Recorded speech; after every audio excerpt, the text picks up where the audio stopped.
The Superbike Show on Motorsport Radio. Hey everyone, I'm Bradley Smith. Hi guys, I'm Danny Buchan. I am Tom Sykes. This is Motorsport Radio.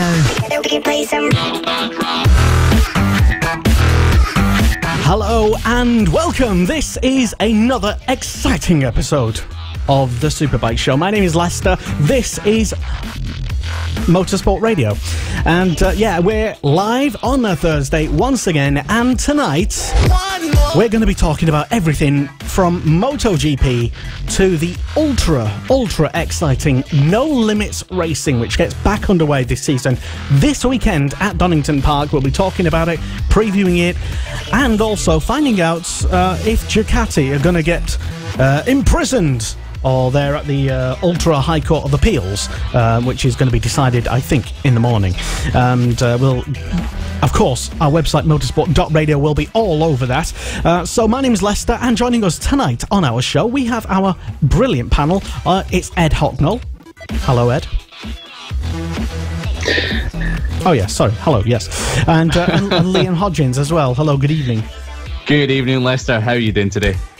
Yeah, not bad. And a big hello to Paul Vickers and Steve Godfrey, early people tuned in, and Dan Marr as well. Hello, guys. Good evening. And because we are live, definitely live, and everything's okay here. Definitely no issues whatsoever. You can say hello to us. It's at M Sport Radio on Twitter, Motorsport Radio on the Facebooks, and we want your comments and opinions on what Ducati's punishment or not might be. Yeah, we'll probably delve into that a little later. Talking about then MotoGP news, and Liam has been all over it, and he has the latest news, which is Ducati have been disqualified from the Qatar Grand Prix. I'm kidding on. So that won't be decided until tomorrow. But before we get into that, I would like to clarify something. If you're watching the Monday Motorsport show on Monday, of course, on Motorsport Radio, I made a catastrophic error saying that MotoGP was on this weekend. It's not, so please don't tune into MotoGP this weekend. It's usually me that says stuff like that, to be honest. Yeah, I didn't find out until the next day when I was doing the preview for the Argentinian Grand Prix, so big oops for me. But coming back to Ducati and their MotoGP Court of Appeal case. Oh, yeah. So it's going to be held in Switzerland tomorrow at 10 o'clock in the morning, UK time, 11 o'clock Central European time. So if you're right into that sort of stuff, it's going to be all over social media, all over the news, and also on Motorsport Radio. So check it out. It's going to be decided by a panel of 3 judges, and they're going to pretty much decide the fate of the Qatar Grand Prix results, whether to exclude Dovizioso and Ducati, whether to keep them in it. The reason this has come up, if you haven't already heard about the story, is that Repsol Honda, Exstar Suzuki, Red Bull KTM, and Gresini Aprilia have lodged a protest against the spoiler which appears on the bottom of the swing arm. They say it's a spoiler. I think it looks like a pick and mix skip you get down the old Willys. So, yeah, do you not remember that? The pick and mix. Oh, you said Woolies. Sorry, I thought you said... Yeah, Willys, Woolworths. Yeah, like whatever you want to call it. Sorry. No, Lester. Not that. Although, we'll move on swiftly from what Lester's thinking. Although there aren't any rules against the invention, the rules are pretty much open to interpretation. The teams are a little bit unhappy because they feel like they've been misinformed and feel like it's a grey area that should have been clarified. They're not sure whether it's illegal, it's not illegal, so it's all up in the air at the moment. Ducati, of course, General Manager Gigi Dall'Igna has come out in the last day and says, basically, we are confident that our works perfectly, or works with the technical regulation. We are convinced and confident that the appeal will also be rejected. So, fingers crossed he doesn't have any egg smacked in his face after saying that. Saying that this is the first time that any team has appealed against something that the technical director has already passed as being legal. Saying there is a risk of becoming like a far west town in which the sheriff has also been killed. I quite like that reference to an old west, something Wild West. So it's a bit crazy at the moment. We don't know how it's going to go. People think it's going to be okay for Ducati, but whether it is, whether it's not, it can open a full can of worms either side. So if the court decides against Ducati, then they can take the matter to the Court of Arbitration for Sport. Basically, they can just contest what the MotoGP Court of Appeals has contested. So it's a big legal battle that can go further. Fingers crossed it doesn't. But Gigi Dall'Igna has also come out and said, we are so convinced that we are within the regulation and in the right that we do not see the reasons why the appellate court can decide differently. So I think Gigi Dall'Igna is fairly confident, or says he is, that he's going to be fine tomorrow. Ducati will be within the regulations. However, if they're not, and they've been threatening Honda because they feel like Honda have stabbed them in the back recently, or about this, Dall'Igna has said, the fact that Honda has questioned the choices of the technical director puts us in a position to raise the question of whether to make a complaint against them. Now, if you're wondering what they can complain against, they believe that the aero devices on the Honda, on this fairing, are dangerous. So saying that they're made from a slender base and could deform under huge loads. Now, I don't really think the Ducati mean that. I think maybe they're just... They'd have a better case saying that they're ugly and shouldn't be on the bike. Yeah, absolutely. It's like, yeah, well, what's that going on there? Because it doesn't look too great on the bike, does it? Honda's got one of the most ugly aero designs out of any of them. But it's basically them saying, if you win against us, then we're definitely going to protest against you. So it's a bit like, you stabbed us in the back, we'll get you back. So it's just a complete merry-go-round of rules, regulations, insults, and stuff like that as well. However, the Aprilia boss, Massimo Rivola, probably butchered that, sorry about that, Massimo, believes that Dovi and Ducati shouldn't be thrown out of the results from Qatar, but the spoiler device should be banned from Argentina onwards. So he's basically blaming technical director Danny Aldridge, stating that Aldridge hasn't been very clear on the Ducati spoilers legality. So it's quite nice of him to come out and say that. I think most of us believe that if the Ducati is illegal, then Dovizioso shouldn't be punished for something that wasn't his issue. He just rode the bike as fast as he could and won the race because of it. Also, as well, the way, and we don't have a picture to sort of illustrate this point, but the way that it sort of, because you mentioned it sort of scoops down almost like a little cup. Yeah, and I suppose if you go off track, then it becomes a bit more dangerous, because if you get like a high-ended curb, then and that makes contact with it, or if that bit of the bike comes loose, and that you could effectively sort of like flip the rider over, couldn't you? You could, just, you know, it might not happen, probably won't, but I'm just saying, if that bit of the bike, that appendage comes loose, and a rider runs wide or something, and... If you can find a picture of it online, it looks like the part is detachable, so I think it would probably just snap off. But then that poses the issue of it going into the path of another rider and someone else hitting it. It could cause damage to the bike. It could cause harm to another rider.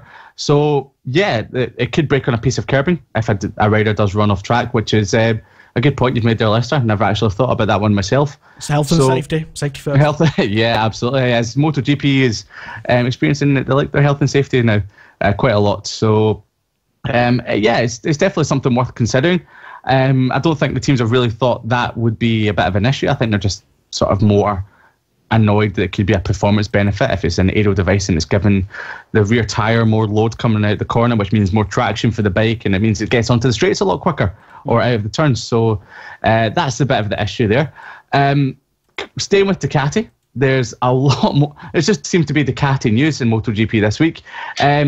You might have watched the Formula 1 at the weekend and seen that the Ferraris, who are also sponsored by Mission Renault, weren't running the sponsorship on the car or the drivers or the helmets. And it looks like Ducati and MotoGP will have to go down the same route when they go to Australia at Phillip Island later on this year, and also in Le Mans, because those countries are heavily against tobacco sponsorship. And it's not kind of taking the piss of it even being on there. It's kind of, it's clearly, obviously, like the Marlboro logo sideways. Oh, absolutely, like yeah. Yeah. Well, the funny thing is, that's why people believe that the Ferrari in Formula 1 have painted it black, so it doesn't look like the Marlboro logo anymore, but the one in Ducati is still white, so it looks like the Marlboro design of yesteryear. It's not even an open secret. I mean, they both Ferrari and Ducati, you'd say that they are sponsored by Philip Morris International, and yeah, And they have been, even when Marlboro came off the bikes and the cars, they were still sponsored by Philip Morris, even though it just said Ducati on the side, or in Ferrari's case, it had nothing, or just said Ferrari on it. They had the barcode, didn't they? Anyway. Yeah, they had the barcode for a while, then it just had a logo of Ferrari with a wee bit of white underneath it. But looking at the Mission Winnow website, it doesn't state what they are. You think it might be like an e-cigarette or something. It doesn't look like that's what it is. Basically, they're saying that on the website, they're wanting to transform the industry, embracing new ways of doing business and setting new benchmarks in technology and innovation. I'm just guessing cigarettes. So, yeah, we want to revolutionise cancer. Yay, cancer. We want to make it better for everyone. So, it's pretty much going...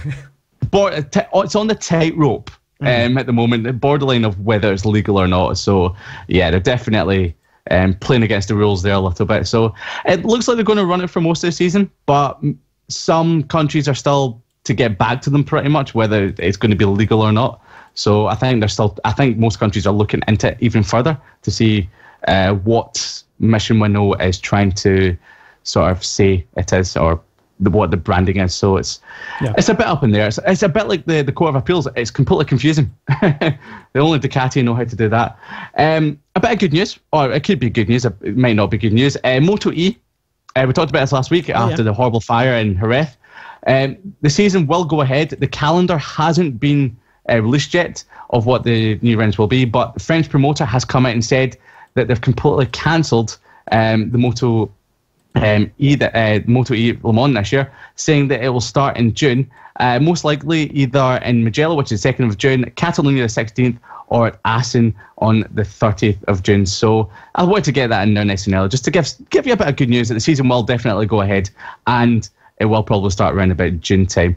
Come back to MotoGP very quickly. Dovizioso believes that there won't be a true running order in the class until about round 5 when they get back to Europe properly, after they get a true running order of how everything's going, highlighting that the Ducati appears to be the slowest bike mid-corner, which is quite a big statement to make, because they do really well. I know they've had troubles in the past getting the bike turned, but being the slowest bike mid-corner, I don't know if he's just sort of pulling our leg a little bit in that one, but he has never really gone well, or Ducati has never really done that well at Argentina. I think he's also scored one podium when he finished second to Rossi in 2015, and Ducati haven't really scored a podium since.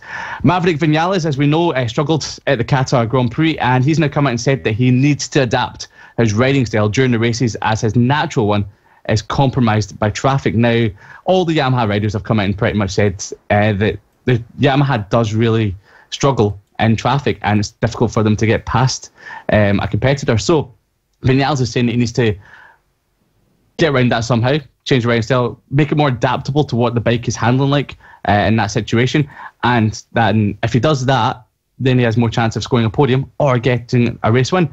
And finally, Fabio Quartararo said he's really satisfied with his first MotoGP weekend. He had a great weekend, as we know. Unfortunately, he was starting 5th, stalled the bike, which is a massive shame, but he did still set the fastest lap of the race, which is incredible for a rookie to do, especially if you're still a teenager. So that's one of the things that not many people can definitely say. And he was super excited to meet Formula One world champion Lewis Hamilton, and just said it was a really nice moment. Lewis is a big fan of MotoGP, and he's always dreaming of trying one. He asked me a lot of questions on the electronics, on the rear brake that I have with my thumb. So he's one of the few riders that actually uses a thumb brake instead of on the right foot.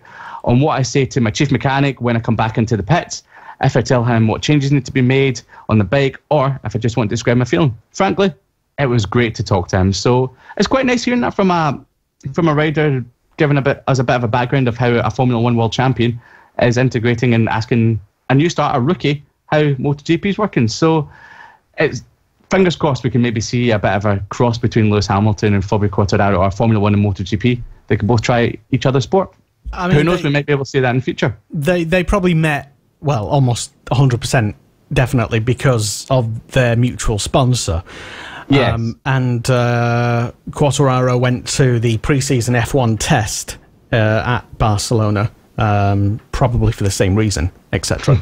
But also because he's probably, local and all that. But anyway, getting back to the MotoGP, is Quartararo the real deal in MotoGP? Was it probably just a really, really good quali up until he unfortunately stalled the bikes, maybe out of nerves. I don't know why he did it, but he showed a lot of potential, and he could have done something very special in that first race. Well, yeah, he absolutely could have. The last time, really, a rookie impresses that much, apart from Marc Marquez, was, you've got to go back to 2008 with Jorge Lorenzo qualifying in pole at Qatar, and James Toseland qualifying second on the grid then. Fabio Quartararo is absolutely the real deal, in my opinion. He is a two-time CEV champion. He was 15 years old when he came into the paddock, because since he was the CEV champion and won it 2 times in a row, he got like a special dispensation to come into the Grand Prix paddock earlier than he normally would have. He's usually 16 years old, but since he was champion, he was allowed to come in at 15.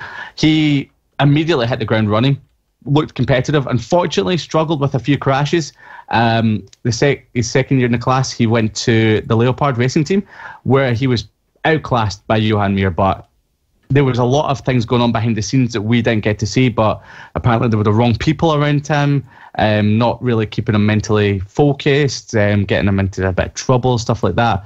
So when he moved up to Moto2, everyone gasped and went, why is he doing this? But then again, you'll remember in the speed up in 2018, he won a race in Catalonia, was disqualified from another race win, but his teammate Danny Kent was nowhere all season. So he managed to get the absolute maximum out of that speed up chassis that no one in the last few years, apart from Sam Lowe, really could.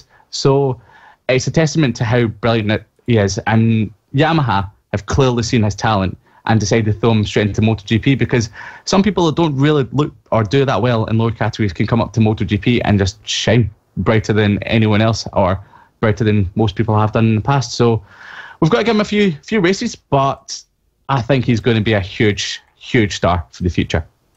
Yeah, I would generally agree with that, and he showed a lot of promise in the first round. Definitely, yeah, for sure. As the international racers, yeah, that's what they say, isn't it? Yeah, for sure. Yeah, for sure. The non native English speaking riders and etc. But yeah, Quartararo, is he gonna be? I suppose, if I'm going to ask a question to you listening, is he going to be a champion sooner or later, one day? For sure. Is he? Does he have what it takes? Is he the real deal? He's only 19 years old. Yeah. He's turning 20 later on this year, but he's still a teenager, full of the youthful exuberance. So, and you got to remember, he's the only third rider since 2002 to be a teenager that's entered MotoGP. Yeah. If you watched last week, you remember who the other two were. Yeah, they're all thingy and what's it? Yeah, that's it. What's in Thingy Bob? Yeah. What was you going to say, Ed? Sorry. No, I was just surprised he's still a teenager. I mean, I knew he was young. No, I just have to agree completely with what Liam said. He's that first race, even if anything, him stalling on the grid, having to start, right at the very back, and then blasting his way up through the field, setting fastest lap after fastest lap, when people have been saying that Yamaha couldn't do anything special over a race distance. Well, Quartararo has shown that actually, with a bit of enthusiasm and a bit of sheer grit and determination, it will be a good bike out there eventually. It's too early to tell for sure how the rest of the season's going to go. Argentina, it could suit him, and could suit all the other rookies as well out there, being a quirky circuit out there where it's one of the great levelers of the season, regardless of the weather.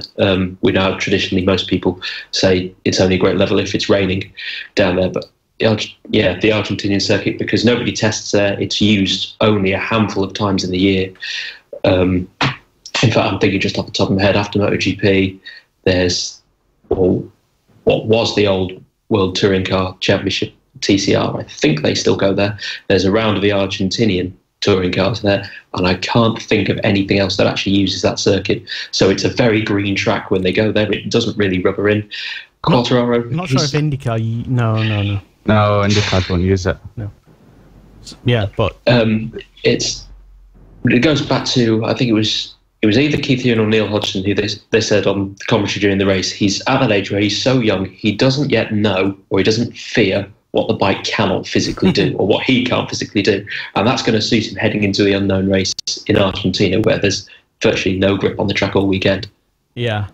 It's a bit like when Johan Zarco came up to MotoGP. He didn't spend all of his time working on bike settings. He got to a point and just went out and rode it. He just went out to try and ride it as fast as he could. And that's what Fabio Quartararo is in position. He's young enough and he's not experienced enough in MotoGP to really tinker with the bike and get it perfect. So he's just going to go out there and ride it and learn from it and make himself better for it. Learn how the Yamaha has strong points, weak points, we can push it a little bit harder, how the tyres are going to last throughout race distance. And unfortunately, I don't want to say this, but yeah, there will come difficult periods over the year, maybe some crashes and stuff like that. But it's coming through those that I think he will become a stronger and much more rounded rider for those. And we will see. I'm going to give him the age of 24. 24. Well, then we'll see him challenging for world titles properly.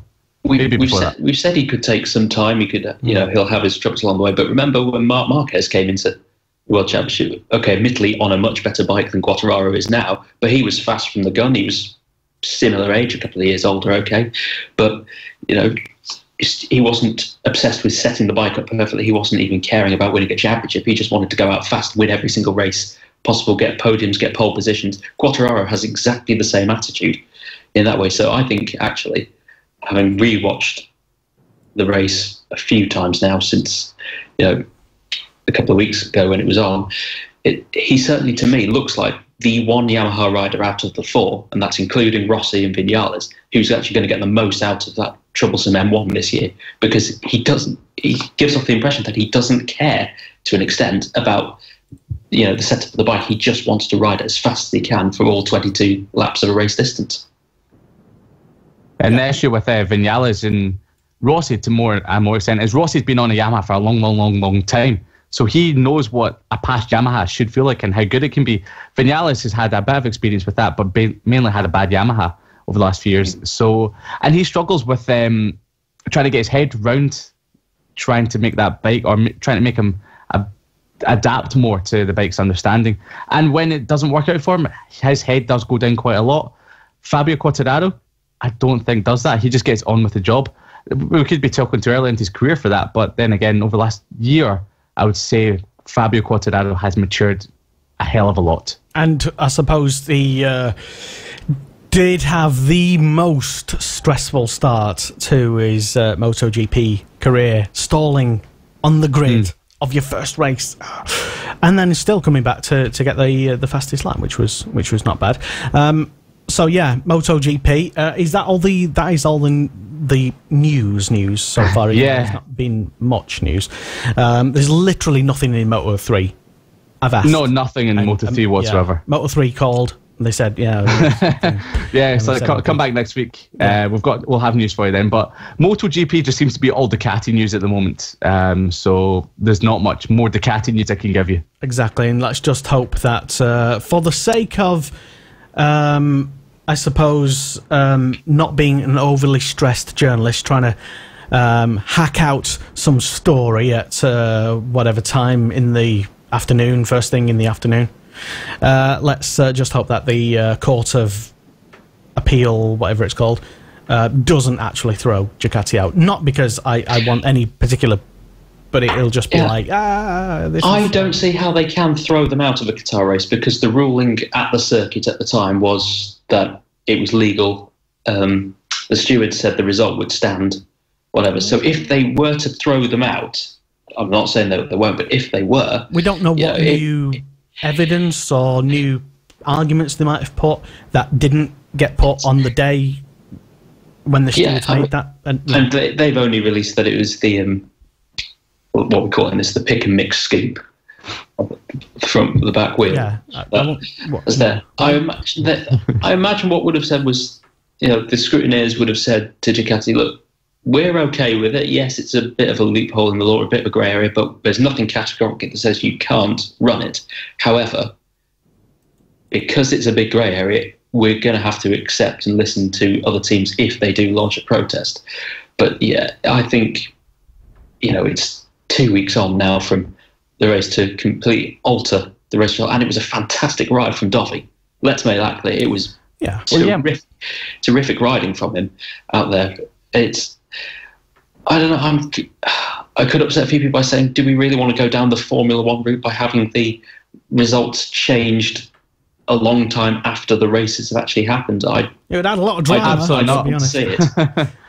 It's one of those things that Formula One are good at doing, and no one likes it because you want to see the winner there and then pick up the trophy on the podium and go home, and you move on to the next round, and knowing that the placings from the previous race and the championship is going to be the same going into the following race. So I agree with Ed on this one. I don't think Ducati will get thrown out of the results. I think mainly what will happen is they might rule it as illegal, maybe just take it off for the following rounds for 2019. Or if they rule it as fine, then what will happen now is the other teams, you'll see the other teams scrambling to make something that's similar to what Ducati have. Like what Ducati done in 2015 with the original Aero kit. Then all of a sudden, everyone had it a year later. You get a scoop. You get a scoop. Everyone gets an Aero scoop, and then and then. I think it goes back to the winglets, though, doesn't it? Back in 2016, I think if they'll be ruled as legal, you're allowed to have them on the bike, but a couple of months down the line, IRTA will meet, and they will all have this gentleman's agreement to ban them from 2020, and then QGG did. Delinea to come up with something even more wonderful. I mean, halfway through next year.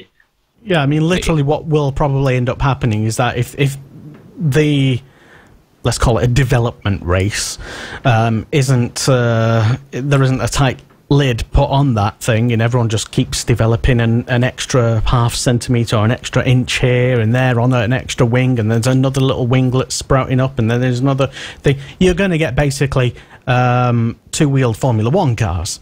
Or bikes, or whatever, or some sort of ridiculously looking hybrid. And even Formula One don't like the Formula One wings, because even Formula One agrees that too many winglets just makes the machines look terrible and stupid and ridiculous. But anyway, moving on from that, I think we all kind of know what they're going to rule. But we'll wait and see. Anyway, so by the time you might be listening back to this show, you might be just thinking, what the hell are they talking about? Because it might have all been completely turned on its head, and we might all be terribly wrong. But who knows? If you're right about something and we're wrong, then we need to know. Tell us at M-Sport Radio on Twitter, Motorsport Radio on the Facebooks, and we are live on a Thursday night. This is the Superbike Show on Motorsport Radio. Hello and welcome. If this is your first ever experience of the show, then you're welcome to stick around and join us. Because next, we're talking Moto 2.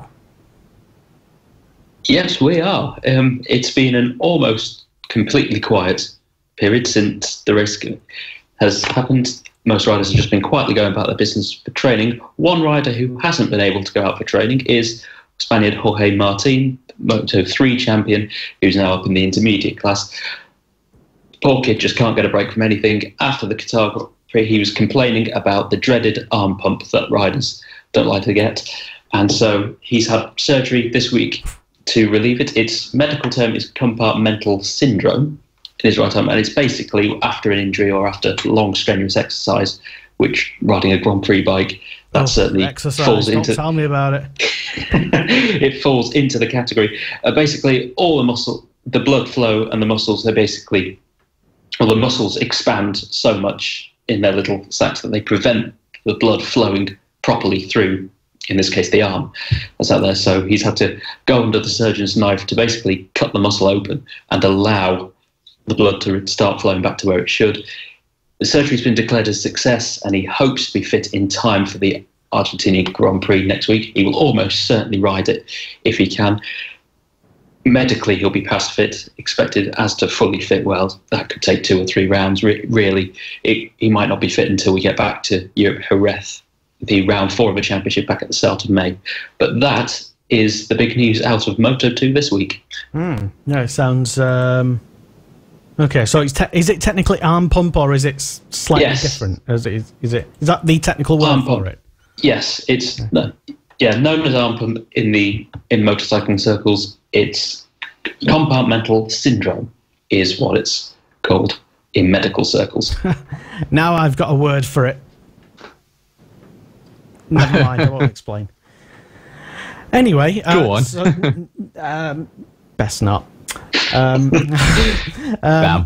Yeah, I'll just call it compartmental syndrome. Okay. Anyway, Nat Jarvis has been on and says Odendahl won't ride in Argentina. Oh. Just puts it out there. That's I don't good. know if he knows. I don't know where that. Who's Nat Jarvis? Former presenter of thy show. And Connor Jackson has also been in touch as well. Connor says, yes, Connor Jackson of the Motorsport Radio website editor fame. Yes. Well, he's on the team anyway. He says, just like F1 has recently done, should MotoGP 2 and 3 offer a point for fastest lap or pole, maybe? Now, if you don't know about this, F1 introduced, call it a gimmick if you want, but a fastest lap or a point for fastest lap. Could that be something that maybe... That's actually a decent point, I think, Connor. Could MotoGP do something like that and incentivise people at the back? I wouldn't... I'm not against the idea of it. It's, it's... As long as it's, say, just 1 point for pole position, 1 point for the fastest lap type thing. There's... Otherwise, you'd have to go down create a whole different format if you were trying to add extra points. How well Superbike's done with the Super Pole race, but let's not go into that right now. Pole position itself, especially in the old days when it was, rather than the split format that it is now, with Q1, Q2, how it used to be that big, long session. There was definitely a lot of prestige in taking pole position out there in those days. And maybe some teams, they certainly openly now say they're always prioritising race setup and talking. If they get on the front 2 rows, they'll be happy. And that sort of thing. Maybe it'd be a good thing to bring a point for pole position into, give an incentive to riders to really push, because we want to see riders going all out over a single lap in qualifying. And that to me just makes that session, or has made that session down there, is very exciting for me.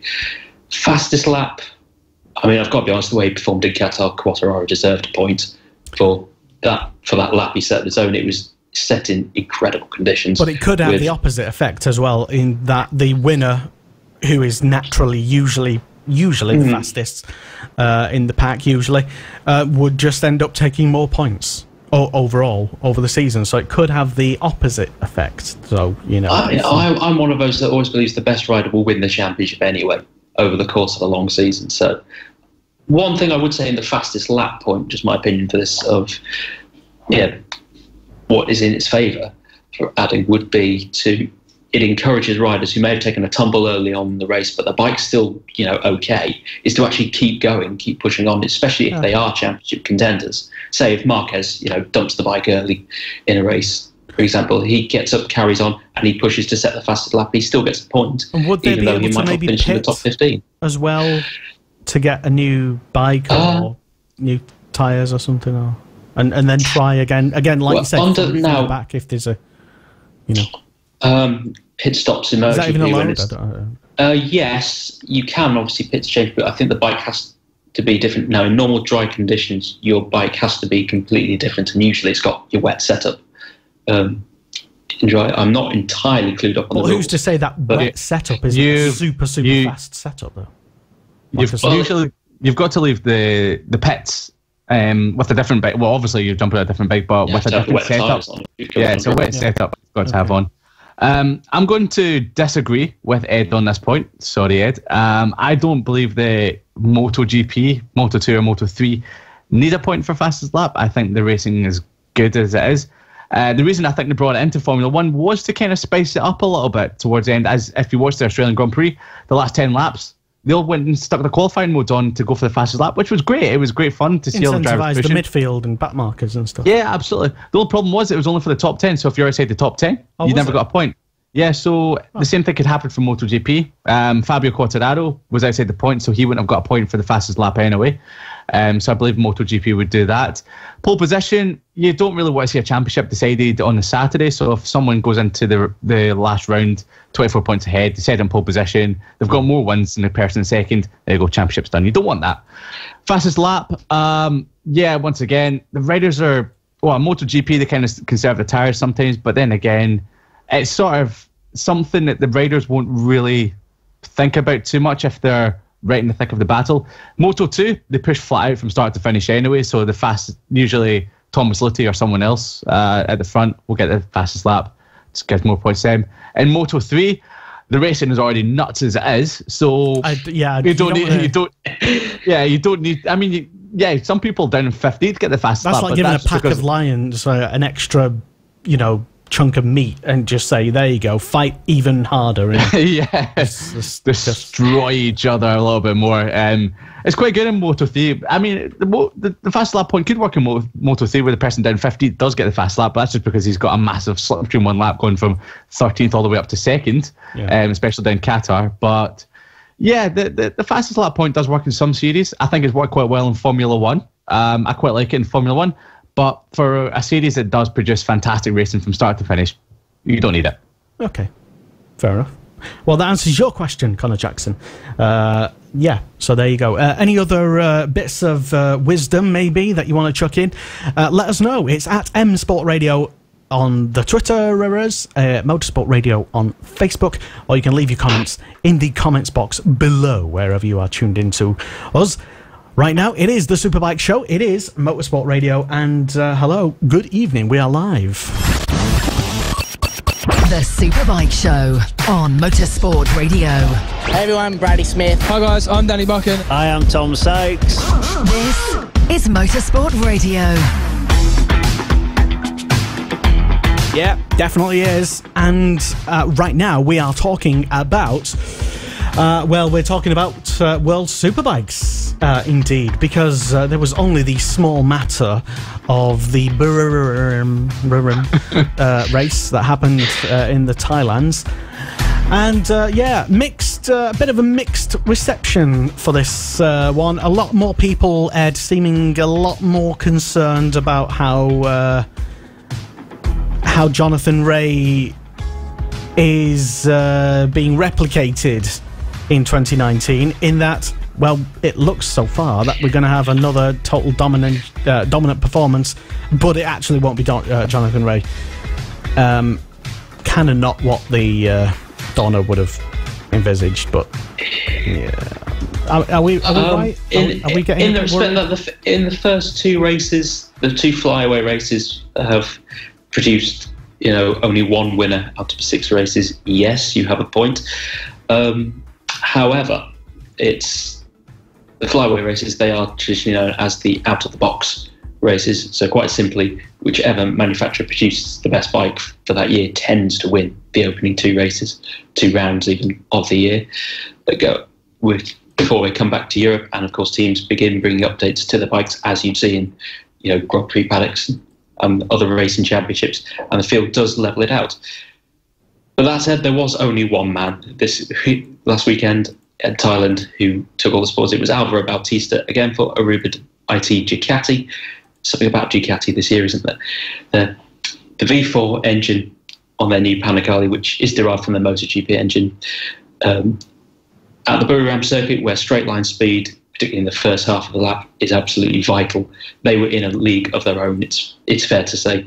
So Bautista, he didn't quite have it all his own way in the opening race, though. Jonathan Rea, for the first 4 or 5 laps, he was right on it.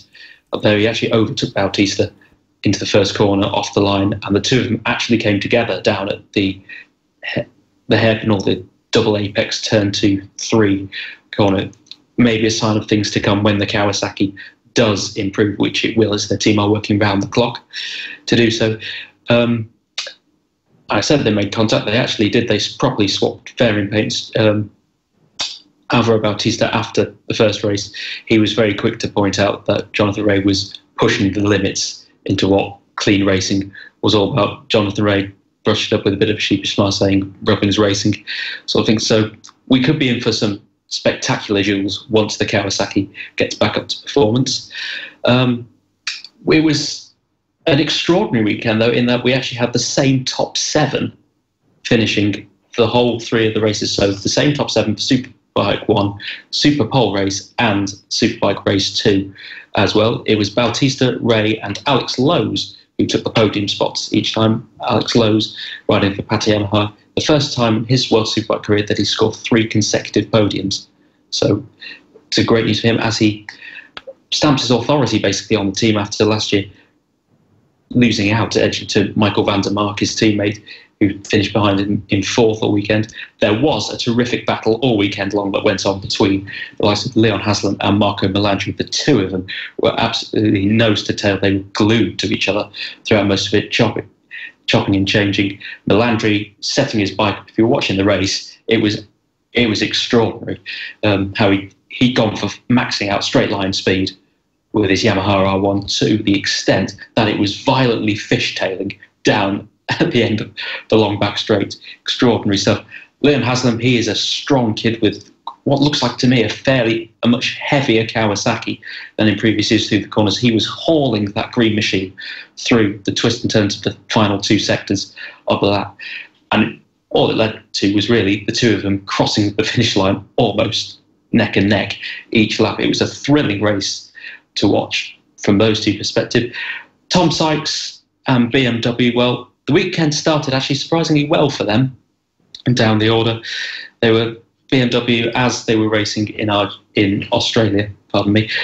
They brought stock engines for their bike, the Superbike engine. It's not going to be one big upgrade that they arrive in Aragon in 3 weeks' time, and suddenly they're right at the sharp end. They're going to slowly develop the engine over the course of a season to prevent any expensive engine failures throughout the year. But Tom Sykes, nevertheless, the first race he managed to finish in 9th place, edging out the likes of Top Ratsgatlioglu, and he had been running ahead of Eugene Laverty before the Irishman actually had to crash out of that race. The cause of crash after the race was brake failure, total brake failure. Both the front and rear brakes, they failed. Both completely failed. 4th time in his World Superbike racing career that he's had that problem. He did say on social media, didn't he, that there might have been some, to have it once in a career is unlucky. Once is terribly unlucky. 4 times, he was openly wondering, had he kicked a dog to death in a former life or something to deserve such cruel luck. You did have to feel sorry for him. Thankfully, though, he escaped serious injury despite having to jump off the back of the bike at 125 miles an hour. So they do make him tough in Ireland. But he wasn't involved in the remaining races, though? No, he wasn't. Despite the team's best efforts to actually rebuild the bike, he wasn't going to make it to Superpole race. The bike was pretty much in bits. There was no new underwear available. It was almost complete, though, it was complete for Superbike Race 2. However, on the sighting lap that riders do to the grid, oil started to spill out of the back, and when they looked at it on the grid, they realised it was a terminal issue, so he was unable to race in Superbike Race 2. But the main news is he escaped any injury, and so he will be, all being well, on the grid in Aragon when the series reconvenes. One rider who wasn't so lucky and didn't avoid any injury was the wild card for the weekend, the Thai rider Titipong Warakorn, riding for the Kawasaki Thailand racing team. He suffered a big crash late on in race 1 down at the turn 2 and 3 hairpin, where it was unknown which rider. He was involved in a collision with which rider, unknown which rider it was at the time. Was he all right, though? Well, he was... No? He was initially taken to the medical centre. He was, ruled out at the weekend with concussion, but then complaining of pain, severe pain in his back and his neck, he went to, the Buriram hospital, where it was discovered he had retracted his 4th and 5th vertebrae bones. Walk it off, lad. But thankfully, no spinal cord damage. But yeah, he's out of action. He's out of action for a little while. So, but he was, that was the worst of the injuries that took place that weekend. Chaz Davis, he had a difficult weekend. He's openly admitted this week, both in post-race interviews and on Twitter, he's struggled to adapt as quickly as he would like to the new Ducati. He's putting on a brave face, trying to say it's, I can do better. But let's remember, this guy basically had his whole torso reconstructed since the end of last season. So he's entire torso. He's had shoulder, collarbone, and the whole top area as well. It's had to be glued and bolted back together.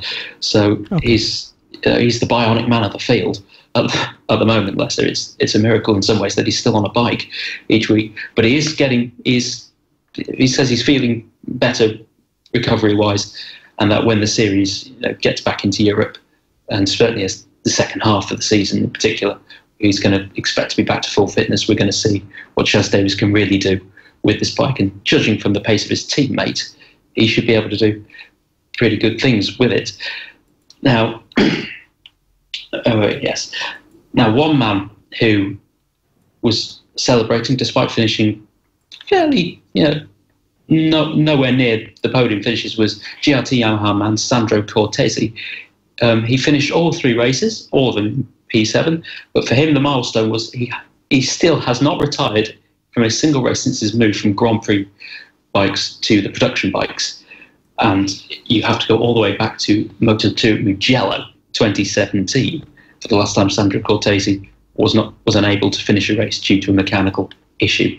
So he's pretty good at looking after his bike. It's a nice little stat, I think, to bring you.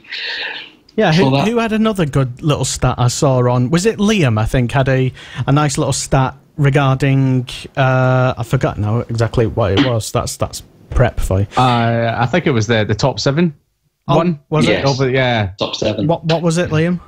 So the top 7, Ed's already read it out, but the top 7 finished in the top 7 in all 3 of the races across the weekend. So, yeah, that was an impressive stat. So in exactly the same order, and I don't think we'll ever see that again. It's the first time it's ever happened, but will we ever see it again?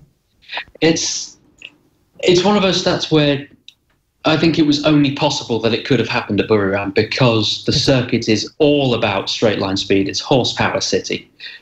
Whichever bikes are the quickest in a straight line, whichever riders are brave enough on the throttle, the combination of the 2, you're always going to finish in more or less the same order.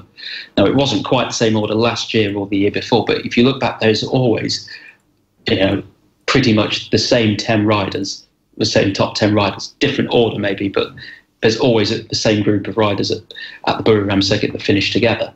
So perhaps maybe we shouldn't have been too surprised, as extraordinary as the stats actually is, that it happened in Thailand. Speaking of the circuit, news actually came through late on Sunday at the paddock that we perhaps might not be going back to Buriram again in World Superbikes. Is that because it's boring? That's a subjective issue. That's just what I've heard on the internet. Personally, it's not my favourite of all the racetracks that they go to. The official line is that because of the Indonesian round that's coming in 2021, which is both happening for World Superbikes and MotoGP, Dorna want World Superbikes to be there from 2021. And this was the last year of the Buriram contract. So the organisers are in a bit of a pickle. What do we do for 2020? Do we sign a 1-year extension with the circuit, or do we sit the Far East out? I would hope that they don't sit the Far East of Asia out because it's a huge market for the bikes.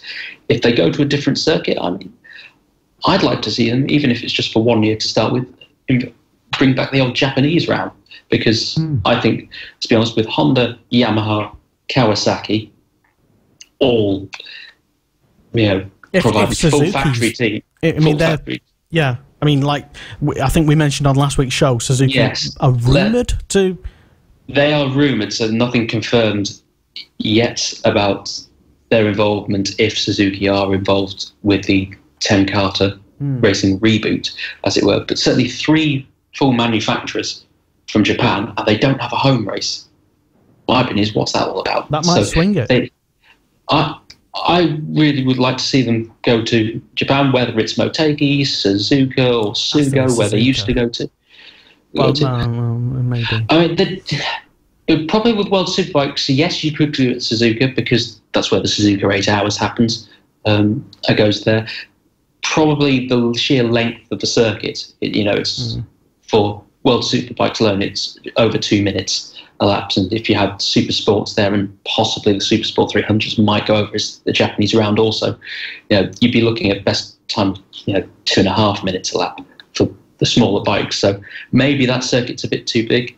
Sugo would be a good one to do, because also that would encourage a lot of Japanese wildcards to come back into World Superbikes as well, as a circuit that the Jap Superbike Championship uses a lot. So I've maybe watching the last several of the old races from Sugo from down the years. It's a fabulous little circuit, and frankly, it should be back on the calendar as far as I'm concerned. But that, is Dorna and various circuits will come to a decision as to what happens regarding the tyre race future. Yes. Will it happen again? Will it not? Who knows?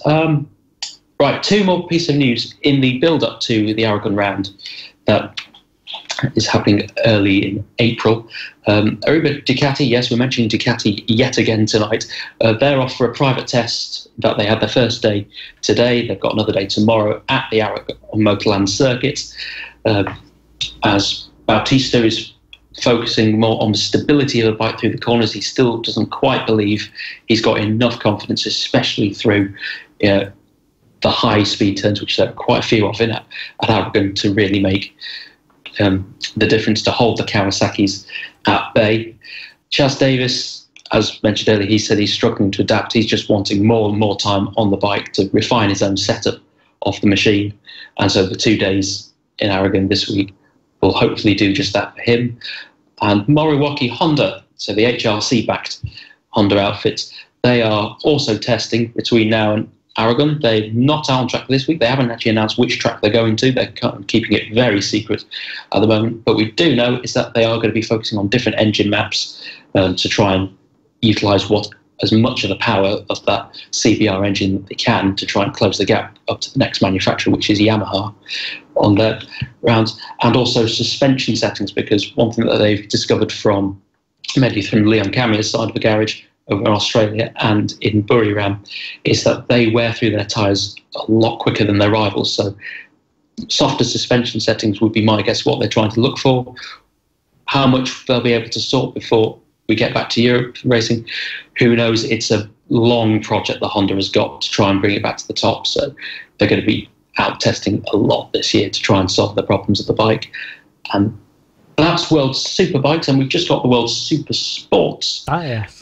That covered. It was a fantastic race actually out there. If World Superbikes maybe was a bit hit and miss, perhaps, say it certainly wasn't the case in World Supersports out there. It was so Randy Krumaka, Jules Cluzel, and Federico Caricazulu. Once again, the three musketeers were really, as I'm now going to call them for the rest of the season. They were at each other's throats on track throughout the weekend. It was Fabrice Cluzel made up for a pit stop which botched his race in Australia.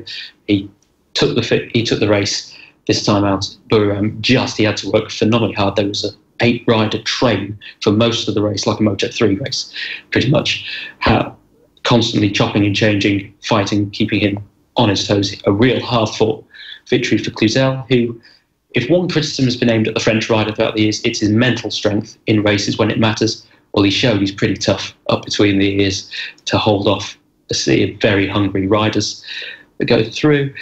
However, there does seem to be, or what has commentators have said over the last week, of maybe a manufacturing crisis in World Supersports, and they've dubbed it Formula Yamaha. Quite simply, if you're not on a Yamaha, you're not going to be at the top end, simply because, unlike Grand Prix bikes, these are bikes, production bikes that you have to sell, and you have to sell certain numbers before they can be homologated into race and going vehicles. Now, Yamaha last year brought out a new, updated, super-duper version of the R6. Not that their previous version was bad at all. They've been the class leader in the 600 class for yonks. And so they've sold the required number of 500 models around the world, which means they could homologate their 2018 models for this year. And we're seeing everyone in the top 5 this weekend were on Yamahas. About 9 out of the top 10 were on Yamahas. Only Haruki Akuba, he was on a Kawasaki Z6. He was the only non-Yamaha inside the top 10. So Yamaha is on a brand new bike. Yamaha are fielding brand new bikes this year. Kawasaki, they're still running 2013 models that are out there. Yes, raise your eyebrows, Liam. It's astonishing. Not quite as astonishing as the Soul, MV Augusta, or the Hondas that are running in that class. They're on 2012 machinery as well. And there is this worry that because the racing reflects the manufacturing circles, that maybe the 600cc class is perhaps on its way out. And certainly with the performance that Yamaha have got over the field, other manufacturers are, dare we say, thinking, what's the point in racing? Was it the 300 World, or I can't remember which one sort of basically collapsed at the end of last season? Was it the European? You'll know this. You took the European Junior Cup. Something. Well, that was replaced. Yeah, that was replaced, merged out over a couple of years by Supersport 300. Right. To replace those. So. Okay. Right. But yeah, I mean, Supersport 300. That's a whole can of worms we can open another time, because most of those bikes, apart from the Yamaha R3, none of them are 300cc machines out there. So yeah, maybe it should be called Junior Supersport or something like that. But that's a conversation for another time. Yeah, Yamahas, they're the most competitive bikes to be on. So, that to me puts Akuba's performance really into perspective on a very old Kawasaki. He's doing brilliant things. He's a rising star from Japan. Another reason perhaps that we should have a Japanese round, give him a home race, because he's certainly good enough. He will command the crowds that are out there. He's a very likeable lad. He's quite charismatic with his team. So I have a feeling, because he's part of a Puchetti Kawasaki setup, he is destined for World Superbikes sooner rather than later. I think the general rule in motorsport, anyway, in four-wheel motorsport, is unless you are Fernando Alonso, no championship rounds are being selected for you or changed for you, unless you're Alonso. So that's... but who knows? I don't pick the tracks yet. Yes, we're kind of dictated, though, by who's in the top classes. That's where they tend to go.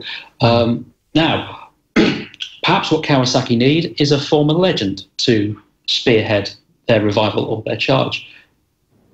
Not so out of the blue, you might think, as series legend Kenan Sofoglu is in talks of a possible comeback for this year. He's in talks with the Puchetti Kawasaki team about putting him on a bike in the World Supersport class at Imola.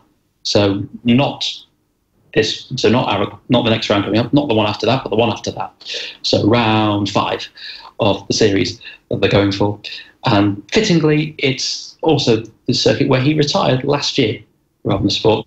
He retired due to injury, because he believed at the time he wasn't going to be able to return to the standard that he had been riding. However, all the injuries seem to have cleared up over the last year, just relaxing and not racing and not crashing. So they've healed up enough. He's also cited, he was speaking to the German magazine Speed Week, saying that he was lacking, what's the phrase he was using?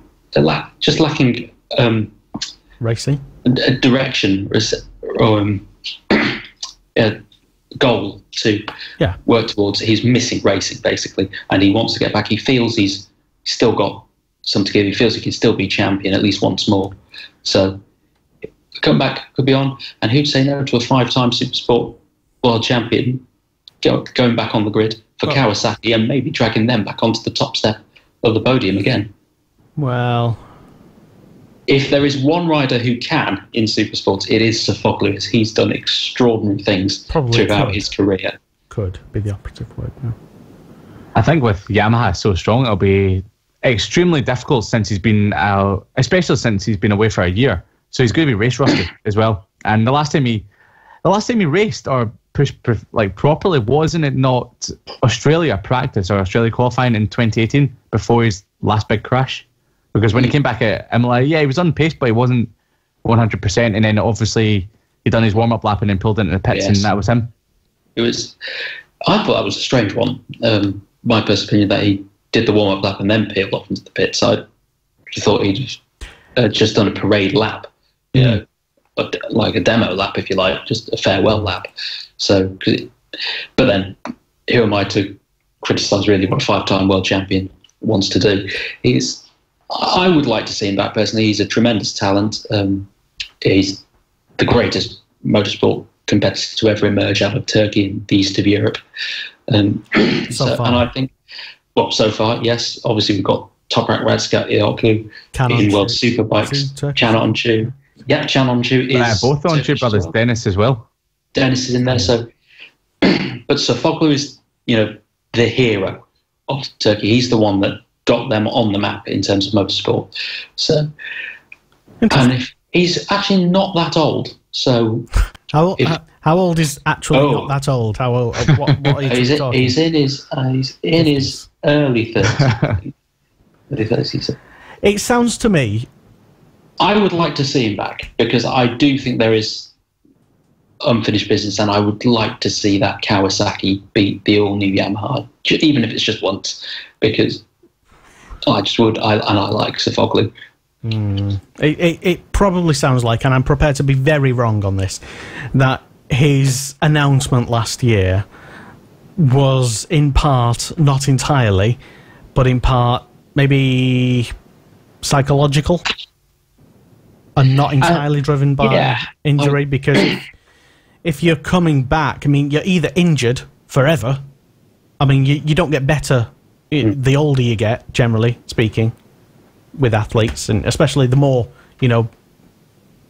bionic you become with more bits and stuff added on. There's always going to be, like, a peak, and if he walked because he knew in his mind now was a good time to do it, I'm not, I'm sick of being injured all the time, or I'm just sick of hurting. Then why come back? He misses the buzz of racing. Exactly, would be the simple answer. And it wouldn't be necessarily because he thinks he can be or he thinks he deserves to be number one at the front, where every athlete's mentality really should be. It's because he is missing the love of racing, and that's probably the wrong reason to come back. Just my thought on it. Don't know. It's always the danger, isn't it, when ex-world champions decide after a period out to make a comeback. Yeah, look at what Schumacher. Not the same comparison, but look at what Schumacher did. He had no reason to come back. He only came back because he was missing it, and he loved racing. But he was never as good. Never as good. I'm not saying. No. I'm not comparing the two, but I'm just saying. Well, that's all. You probably missed that knife edge killer instinct that he once had in his younger years when he won those 5 world championships. And I think when he did retire, it wasn't just his decision. I think it was also a family-based decision, because I believe the Softwoglers have gone through a lot of heartbreak over the last few years in their personal lives, and I think it was just getting a bit too much for his family to see him break himself constantly. So I think it was part of the reason why he decided to quit at the time he did. Because you don't want to see a family member hurting himself week in, week out, and spend most of the time in a hospital bed. So maybe that's part of the reason he wants to come back, because it wasn't entirely his decision. He does feel like he's got unfinished business. But then again, if there's a bit of doubt there, then it's probably not the best to come back. We wish him all the very best anyway, and who knows? He might surprise us all yet, and be at the front and be back winning things. Who knows? We will wait and see. Thank you very much for tuning in. This is the Superbike Show. It's Motorsport Radio, and we've had loads of people already tuned in from all over the world, believe it or not. Yes, we have. Paul Vickers still tuned in, we believe, or he's probably dipping in and out of the show as he usually does. Hello, Paul. Good evening. And good luck to Ryan as well, who's probably getting back on the show at some point just to see about his forthcoming BSB season. Duncan Vincent from up here near me. Knockhill, of course. Born in Scotland. Mr. Knockhill, almost. David Watson, hello, tuned in at one point. Don't know if he's still tuned in. Hello, anyway. Andrew Thomas as well. Also Brent Gladwin. Hello, Brent. And hello to Luke Hedger, James Ansell, and Elliot York at some point. Probably tuned in, thought, no. Tuned out again. I'm guessing. I don't know. And a big hello to Peter. Good old Elliot. Who's Peter? I'm not going to bother trying to even pronounce your last name. Sorry, Peter. Hi. Anyway, he asks, and it's something we've already mentioned on the show, but it probably deserves mentioning one final time before we move on to other things. Bautista's 6 races in a row. Quali pole does count. We're not getting into that argument, but yeah, 6 in a row. It is definitely awesome. An awesome result for him, and absolutely, it is. Yeah, Bautista. He's in.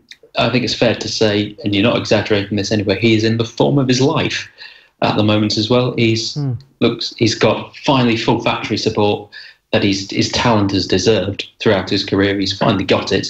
He's on a bike which, although he says doesn't quite fully yet handle to his liking, the results would suggest it clearly does, especially the way he rode it around Phillip Island, which is one of the hardest circuits, if not the hardest, in the world to actually set a bike up to go racing round.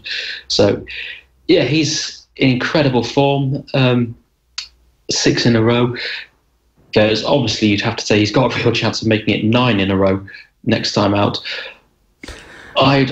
Would we all be sort of piling on and complaining about it if that does happen? Well, I would say, look, he's in the form of his life. He's a top quality racer. You know, you have to be one of the he's one of the fastest short circuit racers in the world. You have to be to have done MotoGP and World Superbikes this day and age. Because even if you look down the Superbike list, there are no slow riders in that class either.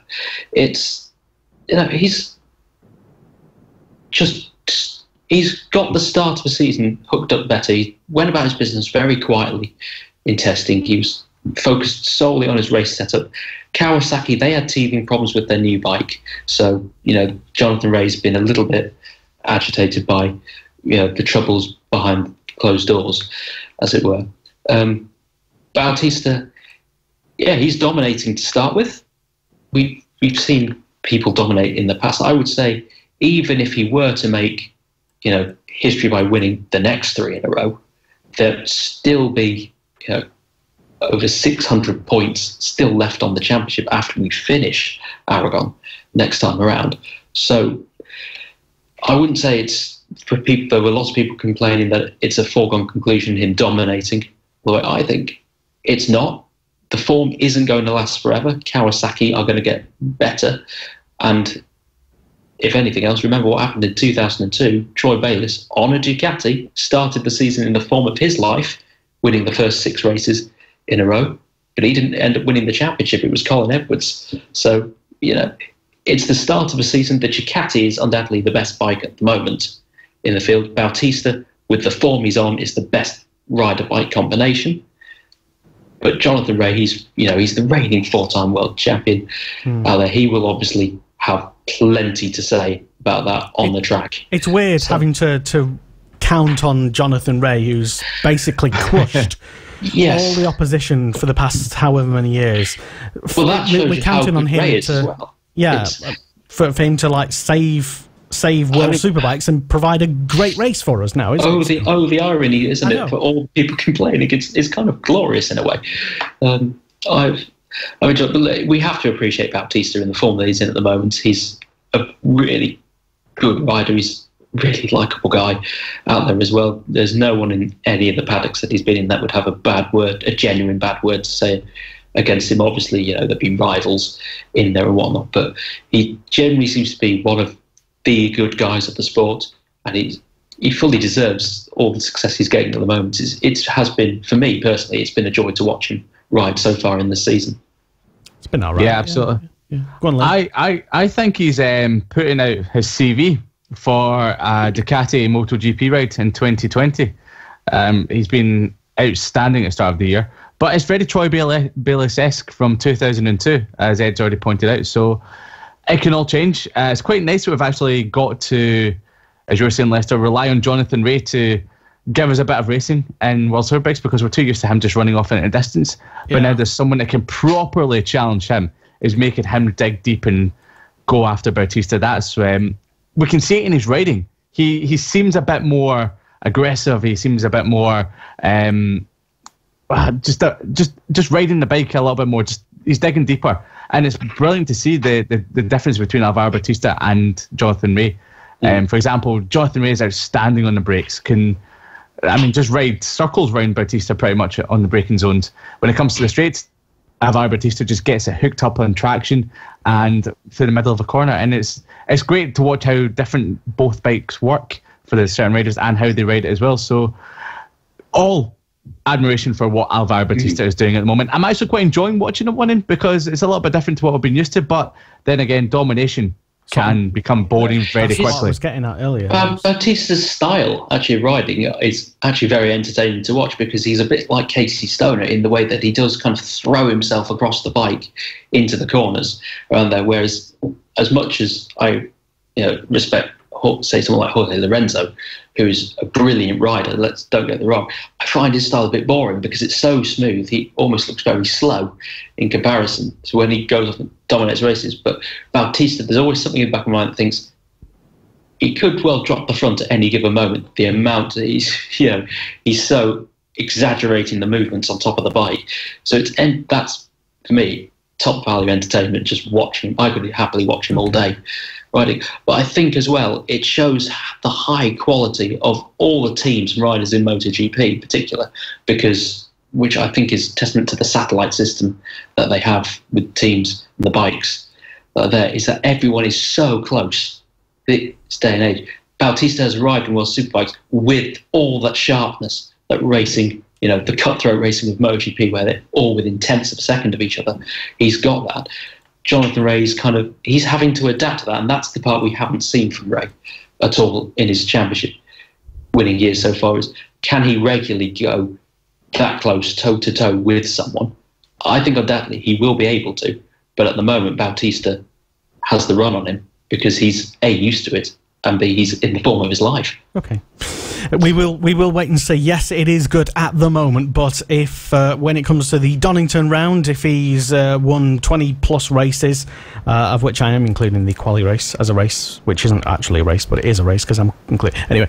But yeah, it can, I suppose, wear a little thin after a little while, I suppose. So let's just hope that we have a diverse finishing order and not the identical finishing order that we had for the top 7. I don't think that will happen again. Well, I don't know. You never know. But let's just hope. Next round is at Aragon in April the 5th to 7th, which is in just 2 weeks' time, I believe. So that should be interesting. Yes. And then it's the Netherlands round. They call them weird things on the World Superbike thing. They call them the Netherlands round, and then the Italian round, and that. Anyway, but yeah, so it's Aragon next in a couple of weeks' time. Then Netherlands, it's Italian, and all that sort of stuff. Anyway, this is the Superbike Show on Motorsport Radio. Hello, good evening, and welcome. My name is Lester, and Ed Hocknell and Liam Hodgins are both here to, discuss everything that happened in bikes. So far, we've mulled over and chewed over everything regarding Ducati and MotoGP. Will they retain their win or not? Let's not get into it again. But we have also talked about World Superbikes, World Supersport, and whether the potential for it to get a little bit too boring or not, as the case may be or may not be. I don't know. And we've also been taking, because we are live, your comments as well. A big hello to Peter, who we tried to pronounce his name earlier. He said we almost got it right. Well, almost is better than completely catastrophically a million miles away. Yeah, so that's why I didn't bother pronouncing it. But hello, thank you for tuning in for the first time ever as well, I believe, Peter. So you're welcome to give us a share and tell your friends about us. Hello to Lee Willers as well, who says Kina Sofoglu is 34, no less. Yeah, apparently. Not that old. According to Lee, not that old. That's older than I thought he was.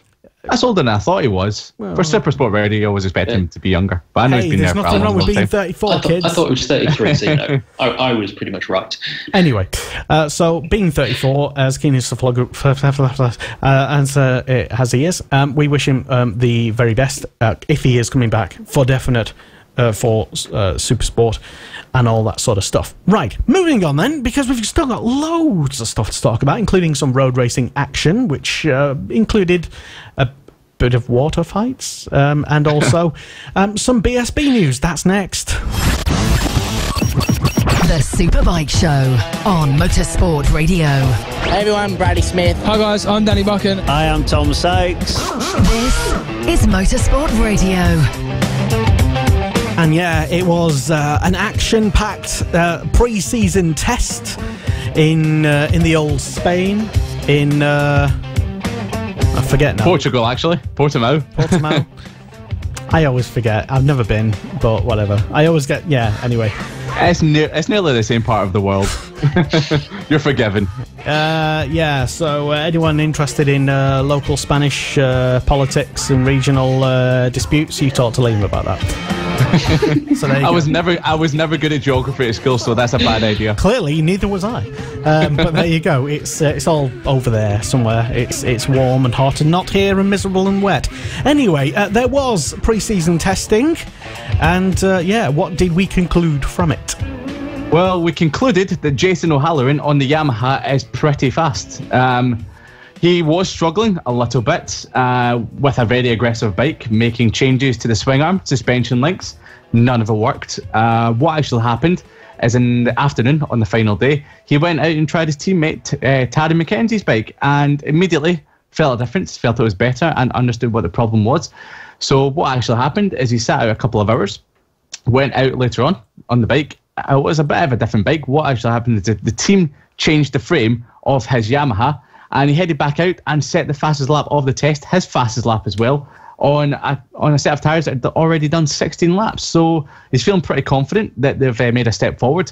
He set a lap time of a 1 minute 43.6, which, if you look into the lap records, is only the combined times from all. This is the combined times, okay. Yes. So looking at the World Superbike lap record, he's only 1 second off of Jonathan Ray's, and for a Superbike, a British Superbike, which has got much less electronics and a little bit less factory input compared to what the Kawasaki and World Superbikes does.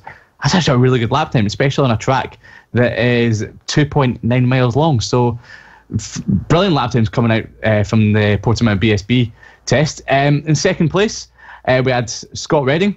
He ended the test feeling really good about the bike, feeling like he's ready for the start of the season. He went out on the morning, set a really good lap time, a benchmark, went in the afternoon and just concentrated on race runs from start to finish, apart from a one-time attack where he just wanted to get a feel for how the bike would feel on low fuel and a time attack pace. And it was in the heat, the middle of the day, so the track was its greasiest, at its hottest, so the lap time wasn't there. But for the rest of the session, he just concentrated on the bike's long run pace, which he's saying is feeling really good. Jason O'Halloran's teammate, Taddy McKenzie, did suffered a bit of a fall from Monte Blanco. He eventually finished the test outside the top 10. But once again, he did feel really good with the bike, feeling that the things that he tested in Monte Blanco worked amazingly well at Portimao. But he sat out the afternoon session, probably just to give himself a break, and also he tested everything that he needed to test at Portimao. So that's what gave Jason O'Halloran the chance to go out and try Taddy McKenzie's bike. So if it wasn't for that, then Jason O'Halloran would probably have still been stuck trying to figure out what suspension links to use next, and if they should change the frame. Javi Fortes has been making a great debut in BSB so far. Admittedly, it's still on circuits that he's kind of known before. Portimao, he's definitely ridden that before. Monte Blanco, I believe he might have ridden a couple of times before as well. But he's saying that he's understanding the bike a lot better with regards to the riding position he's in, and it's going a lot better than expected. He says that he's still got a lot to learn about the bike, but he ended the test in third place, only 300ths off the back of Scott Redding, 2/10 off Jason O'Halloran, which is absolutely incredible for someone that is just jumped on a bike that has got a lot less electronic aids compared to the World Superbikes. Over at Ducati again, Tommy Bridewell had a fantastic test, finishing in the top 5.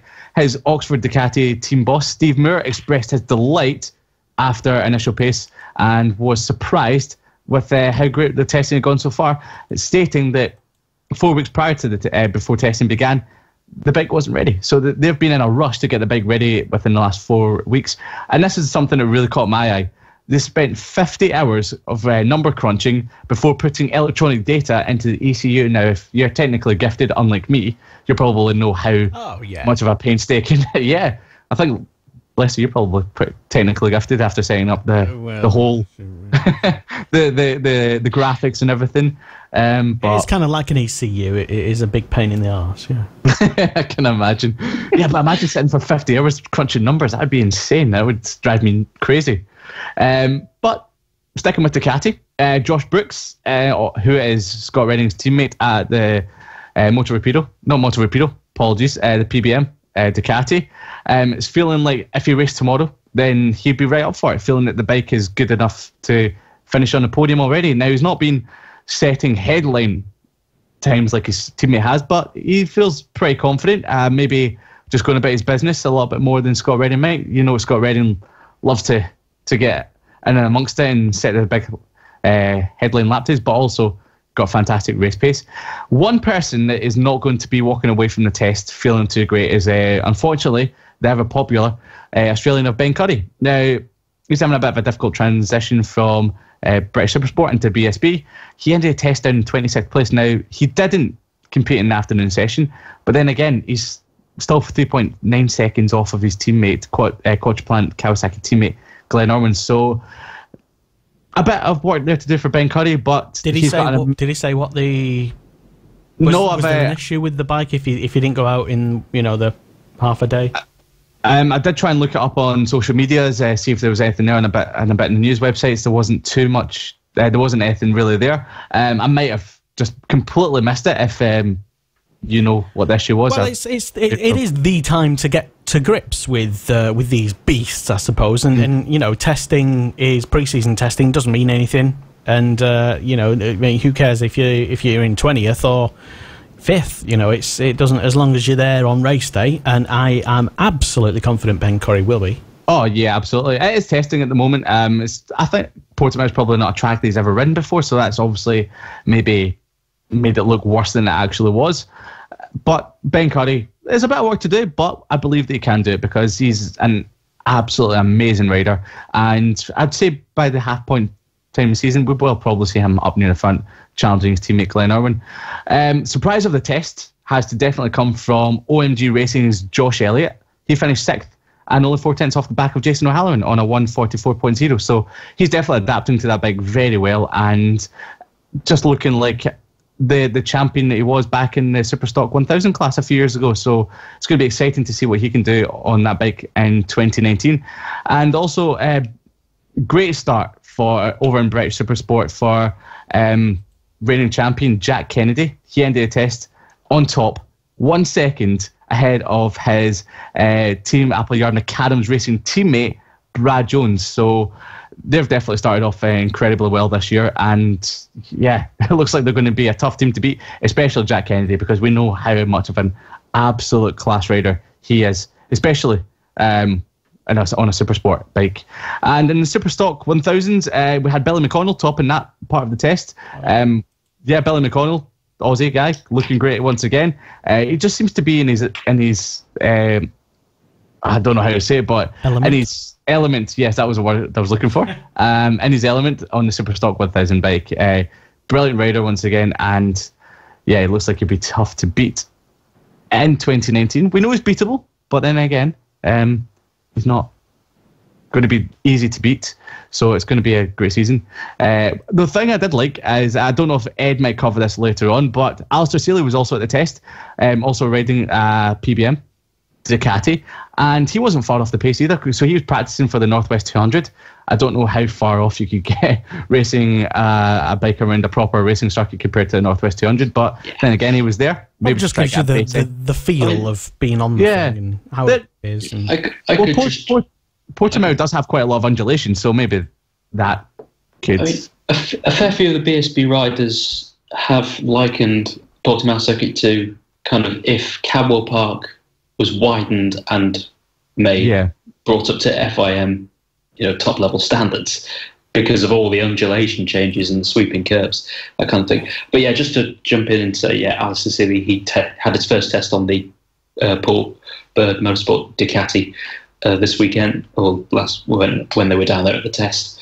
Lap times they weren't remotely concerned with, because of course he's only going to be on the roads, and it's complete world apart from the Portimao circuit. However, the team expressed surprise, as in good surprise, as to how quickly Seeley adapted to life on that bike, and he looked very comfortable from the start. They were mainly just testing, road-specific suspension settings, engine mode, and whatnot. So ultimately, they were very far down the timesheets at the end, but the main objective was time on the bike for Seeley, and he walked away feeling very comfortable and quite confident that he's going to be in for a good year at the Northwest. Yeah, absolutely. And he was looking really good in the bike. I mean, obviously, he probably won't have the same spec that Scott Redding and Josh Brooks had, but he was nonetheless very close to the lap times of just over a second and a half. Yeah, for one, Seeley will be allowed to have electronic aids on his bike because you can run them in the roads. Of course, BSB, they're banned. So, so yeah, that's pretty much all the news from British Superbikes at the moment. Just one last wee thing is that many of the teams will be testing again at Silverstone in 2 weeks, and it's 29 days until round one.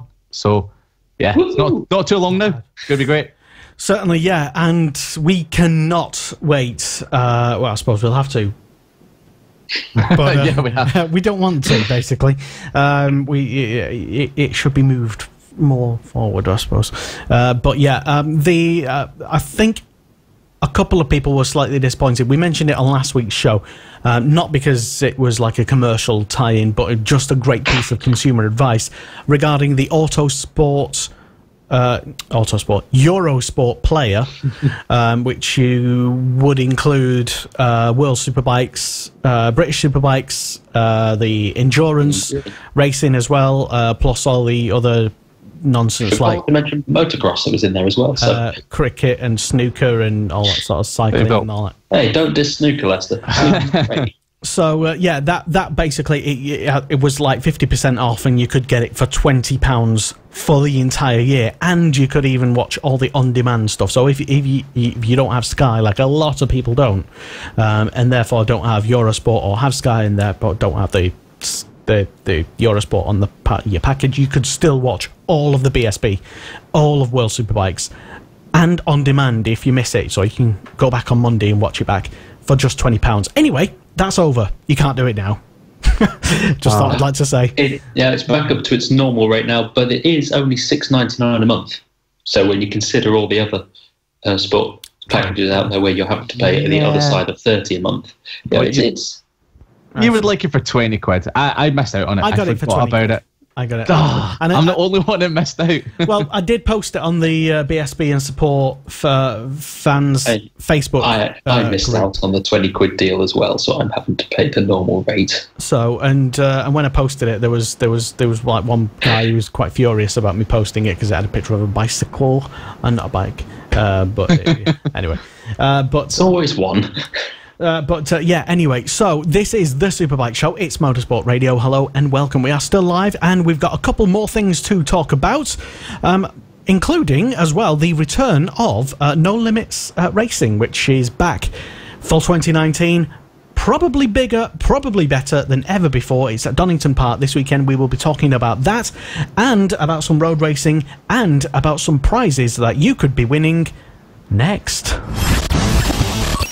The Superbike Show on Motorsport Radio. Hey everyone, Bradley Smith. Hi guys, I'm Danny Buchan. Hi, I'm Tom Sykes. This is Motorsport Radio. Yes, hello. Yeah, and it's the Superbike Show. Hello to Tom Ward, tuned in briefly for a little period of time. Stuart Everard as well. Hello, good evening, Stuart. And we are going to tell you now about the predictions, because we like to have a prediction. We were thinking when we started the show at the start of the year, should we have like a predictions league, or what should we do? Should we have like an informal thing? We tried it intermittently last year, and sometimes we forgot to do predictions. But anyway, we've got everything sorted for this year, courtesy of the Superbikes Challenge app. Yes, you probably already heard of it, but head over to the or your app store, either on the old Apple or the Android, and look for it. It's absolutely free to play.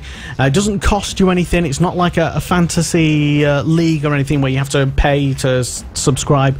Literally, you just sign up for it, and it, like I said, it's free. So, you know, and they are very hot on data protection as well, so they will not give your details away. But basically, you can submit your top 5 riders, so not just the podium, your top 5 riders from each BSB round this year. I think that you can predict the pole position guy in Super Pole as well. It's been a couple of days since I've been on it, but anyway, point is, you could win some absolutely stunning prizes thanks to their partners, including Quattro Plants, amongst others. But yeah, check it out, and you can also, don't worry if you don't have a smartphone as well, there are some people, and you can also play it online on the web, so that'll be good as well.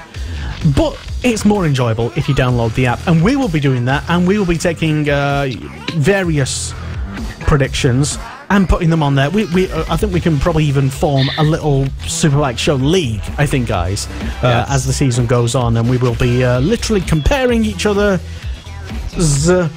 predicting skills and seeing just how well I did at the end of the year. You probably win it. I might. Knowing you, Lester. I just might, or maybe not, because what will happen is if they do a point for pole position, you'll just nick it on the last round. Maybe, I don't know. That I did. Maybe my powers of prediction are fading somewhat the older and greyer I get. But I did have a really good ability to just say random things, and they turn out to be absolutely true, or very near to being true. As I think the first round in MotoGP almost. Yeah, I think your Moto 3 prediction was actually quite close, much closer than mine and Ed's, which was completely off the mark. Moto 3, I'm still getting over that one where I had Lorenzo Della Porta down for winning, and he got mugged on the run to the line out the final corner on the last lap. So I'm still devastated about that one. Yeah, so I had my powers of prediction are terrible. So if you want to giggle, come and see what predictions I'm going to be making. So yeah, in terms of BSB anyway, and that's one of the reasons why we literally can't wait, is because it just adds to the atmosphere of the season, I suppose. You win some amazing prizes if you get the most points, I suppose, per round. They judge it by they go off per round. You can win like team gear and stuff like that. The latest prizes are all on the website, so check it out. Just Google the Superbikes Challenge, and it's literally the only one there, basically, because they are the best. And that's what we will be using for this year's official show predicting type thing. And we'll come up with like some nice graphics as the season goes on, and have some fancy music, and have like a little sidebar about who's winning and who's leading, and maybe even have some intergroup challenges of other websites. Who knows? Make it interesting, maybe even have a few bets. Who knows? Anyway, right. I've just been having a quick look at some of the comments that have flooded in, not to us, but just generally online. And Josh Elliott had been tweeting today, a couple of hours ago, regarding what you mentioned, Liam, regarding his pretty quick pace. He has some onboard footage from Portimao, which I understand is in Portugal now. Yes, so there you go. I probably should have understood that from. We got there eventually. Yeah, crap at school.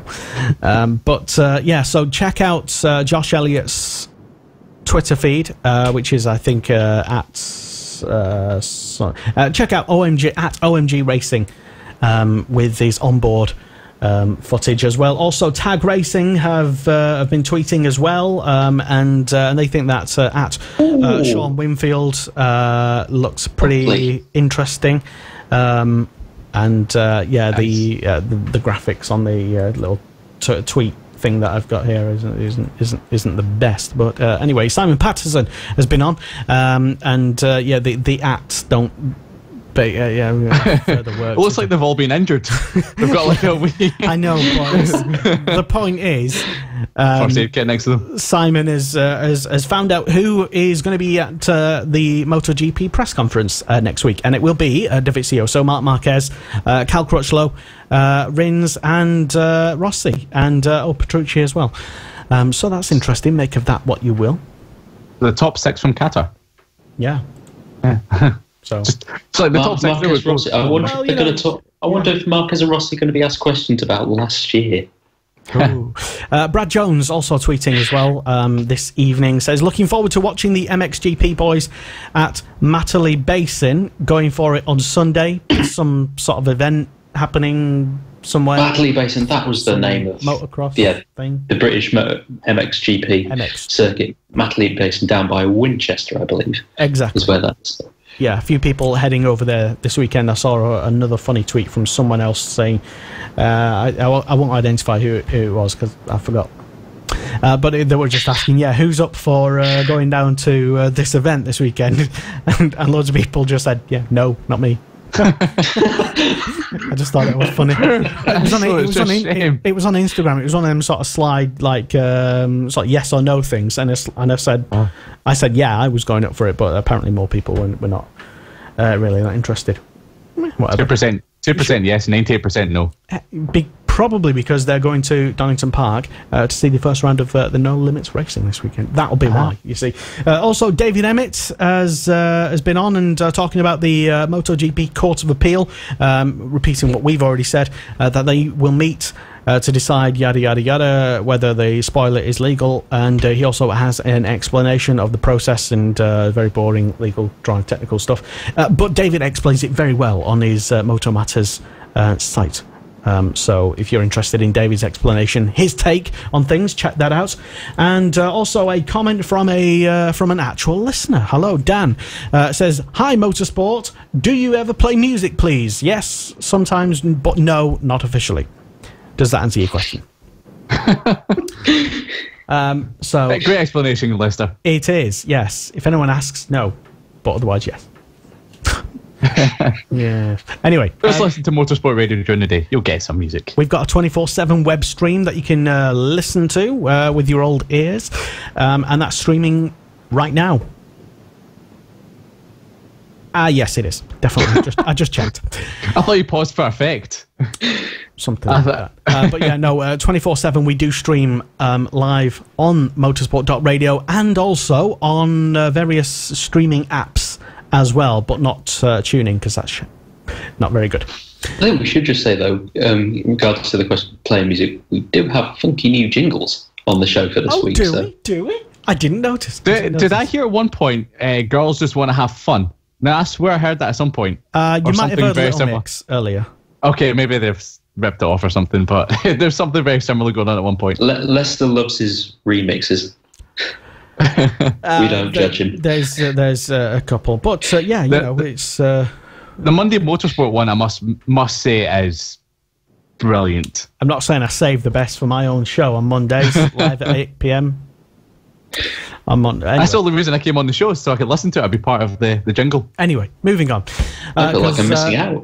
There's some other bike stuff to talk about. Some very important bike stuff to talk about. RE road racing, Ed. Yes, that's what we call it. We're getting to the business side of the year now. The Isle of Man TT official launch show happened on Tuesday night over at the Villa Marina Theatre on the Isle of Man in Douglas. And yeah, the event, it's basically a big stage show hosted by Matt Roberts and Steve Plater. They were chatting with the riders on stage all about their plans for the year, and there were news items that went through as well that riders were revealing on the night. And we start kicking off with Michael Rutter announced that he's going to be riding in the Superbike and Senior TT classes Honda's MotoGP replica machine, the RC213 VS. Did we not already know that though? We knew he was riding though, did we? That was announced. Yeah, okay. Technically, it was announced a few hours before the show. Now, he has ridden it before. He rode it at the Macau Grand Prix last November, okay. so he has got some experience on it. And yet he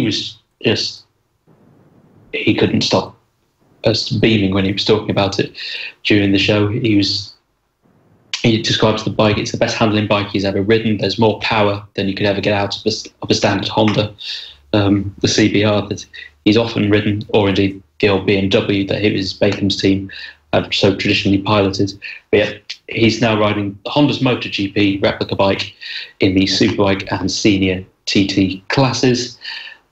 Norton, now that was there in the limelight for, they've actually had a lot of spotlight over last couple of weeks. The first, they had a bit of a run-in with HMRC over business stuff, but the good news is they are going to be at the TT after all that. Legal disclaimer, they're still here and they're great. They're still here, they're running, and it's going to be great to see them actually at the TT. They're only going to be fielding one bike though in the Superbike Super TT classes. It'll be John McGuinness who's on that, after Josh Brooks announced a couple of weeks ago, if you're watching the show, that he will not be racing in 2019 due to contractual commitments with the Paul Bird Motorsport Ducati team in BSB. So Norton have chosen no replacement for him, so John McGuinness is the one-man show for the team in the big bike classes. However, in the lightweight division, they are fielding not one, not two, but three riders. Out there is Peter Hickman and Davey Todd, superstar from last year, rookies on his road racing debut season, joins McGuinness in that team with a three-pronged attack to attack the lightweight TT and take the fight to the KMR Kawasaki and the Patton teams that are out there. We'll move straight on then to the KMR Kawasaki team, because they've announced that they've got a 4-rider lineup. Oh yeah, that's in the lightweight. So this is Ryan Farquhar's team, the former Irish road racing legend, he still is a legend. He just doesn't race anymore. It's his team that he's put together for this. And where have I put my notes for this bit? I had them all written down and they're now all gone missing. Are we never going to find out who else is riding? No, we found them. Okay. So Michael Rutter is the first rider on the list there. Also Derek McGee, the young, talented Irish road race champion, is also there. Lee Johnston and Gary Johnson have both all signed up for the team. And again, speaking at the launch tonight, Rutter, he's just very excited to be part of this great team. Ryan Farquhar has done a magnificent job with the bikes. The team is run exactly the way how it is racing. It's hard, it's fast, and they will be pushing all the way until the checkered flag falls after the 4 laps of the lightweight TT. So that looks in a very, very good lineup, it must be said, for lightweight TT. Their aim, the team's aim, is to defeat the Pattons, who frankly demolished the field at last year's lightweight TT when they had Michael Dunlop at the helm. Patton are yet to confirm their rider lineup. We know that they're going to be there, and the grounds that they have confirmed one of their riders, which is Maria Costello, who that was announced a couple of weeks ago. We believe that they want to have 3 riders on the grid, and they are again trying to sign Michael Dunlop as their preferred lead rider. Things are yet to be confirmed as to who will take the seats, but it's looking likely Dunlop could well return to that lightweight category with them. Back to Davey Todd, we mentioned him, who's riding for the KMR Kawasaki lot in... No, it's not, he's riding for Norton in the lightweights. Forget that. He's also signed for the famous Paget's Honda outfit to race in the Super Sport class this season. He's teaming up alongside Connor Cummins out there. So David Todd, he was the fastest newcomer last year. And so Clive Paget has immediately snapped him up for this year. Incidentally, there's a brilliant photo that was released at the launch, which, sorry Lester, forgot to get this to you. Paget's have a new livery for this year. Before, it was white with the kind of orange, yellow, blue stripes going down side. The stripes are all the same, but the white livery, the main white back of the livery has gone. It's now brilliant yellow. That's out there. So the bikes are really going to stand out, actually, on the course. David Todd, he believes he can go a lot quicker than last year, where his fastest lap time in the Superbike class was a 127.268 mile an hour. He reckons he can certainly get 130 this year. But in regards to the Super Sport races, he's described it as an incredible opportunity to make a serious impression on the Top Guns. And he and the team are both hoping, if not quite expecting, that they're going to pick up a podium or two in one of, or maybe both, of the Super Sport races. So signs are looking good for them. What else have we got? Now then, the one thing that always the fans do enjoy knowing is which order are they going to start off, because TT, it works completely differently to any other formats. Yes, they have qualifying week, but that's simply to just make sure your bike works and you've had enough laps to actually start. It's, just basically do enough practice laps and to compete in the race. What they have is a seeding order in the TT, so that they make sure that the fastest riders do all start at the front, and it's to try and minimise, back markers and traffic and whatnot, so the race can keep flowing, because they don't actually have blue flags really at the event. So anyway, the top 20 riders are seeded. The top 10 was unveiled on Wednesday evening. Connor Cummins, the local Manx hero, will lead everyone off the start line. He's the first who launched his bike down Bray Hill. Dean Harrison, who had a magnificent TT last time around, winning 2 of the races. He's going to be second on the road, with John McGuinness returning to the racing this year, taking up his position in his preferred number 3 slot. Ian Hutchinson in his traditional number 4 position, and then with James Hillier and Michael Dunlop following behind. Gary Johnson, Michael Rutter, David Johnson and Peter Hickman on the Smiths BMW round out the top 10 for the Superbike and Senior TT classes. There are slight variations for the Supersport and Supersport Superstar start lists. The lightweight hasn't yet been released. They're all going to be released over the next couple of weeks, though. So, yeah, keep your eyes peeled to the official TT Races website for the news as and when it comes through. It's James Hillier, just mentioned him. All that was obviously on the Kawasaki man when he took to the stage on Wednesday, and he's very confident in his own chances. He believes the new Kawasaki will give him the edge that he needs to really become a regular podium finisher this year, and maybe even finally take his first win at the TT. Matt Roberts, being Eurosport's BSB host, he couldn't resist putting not the question, but certainly making the observation that there was no sign of the other road racing superstar in the JGB Fit Kawasaki, but Quattro Plant Kawasaki, beg your pardon, the team. Glenn Irwin, who he signed obviously to race the Northwest 200. He's not going to be at the Isle of Man TT this year, but James Hillier, he offered a hint that perhaps maybe from 2020 he could be there, suggesting that the Ulsterman was very keen to get on board and take to the famous course itself. It was just a case of working out contracts and whatnot, what the team wanting to do, what he can get out of a team, kind of thing. Yeah, he did say previously on this show, on previous interviews with ourselves, that he did definitely rule out a 2019 bid for, but this was like last year, I suppose. But he could have changed his mind in the meantime. But he said I think, and I don't want to put words in his mouth, but I think it was along the lines of that he wouldn't ever say no, like for maybe a 2020, something like that. And but I think the decision is entirely personal, and it's a big decision for a lot of people. Whether I'm just going what Hillier said on stage. Of course, Hillier said Owen is definitely keen to do it at some point. So it's could it happen in 2020? I hope so, as I think he's. The way he's gone about Northwest 200, he could certainly have a fair old crack at the TT, and he could easily make a success of it. So I'd like to see him there. Whether he does, of course, we'll find out. But Hillier will definitely be there, and Hillier certainly sounded very confident of his own chances at this year's TT.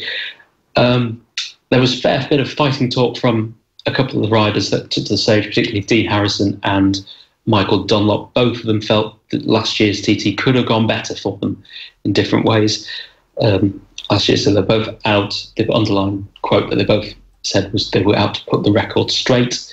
There's a full that Michael Dunlop said, which if you keep your eyes peeled to the Motorsport Radio website over the coming days, you'll see a profile of Michael Dunlop in our TT road racing section, and he had quite a lot of fascinating things actually to say when he was up on the stage on Tuesday night. So keep your eyes peeled to our website for that profile. Very good. To come up. Right, that plug over. There was one noticeable absentee from the stage. It was fan favourite and TT legend, really, Bruce Anstey. He once again is not going to be taking part this year at the TT, as he's still undergoing treatment for cancer. But Clive Paget, the team owner where Anstey has traditionally raced for years now with the team, he is optimistic, if maybe, dare we say, quietly confident that Bruce Anstey might still make it over to the island and be able to take part in some way at TT. So whether it's just maybe just going onto the gantry and starting the races, or maybe doing what John McGuinness did last year and doing a couple of parade laps here and there, just to get him. They feel he's in a situation where he could come back over and do that. He's not strong enough yet to go through with the full vigour of a 2-week race championship, effectively, which is the TT. But it's good signs to hear, certainly, though, that Bruce may well be back at the TT course this year in some shape or form. And it shouldn't really come as a surprise to anyone to know that news earned quite a loud cheer from the theatre audience that was in there the other night. That's pretty much all the TT launch news covered. Alistair Seeley testing at Portimao we mentioned earlier in the show.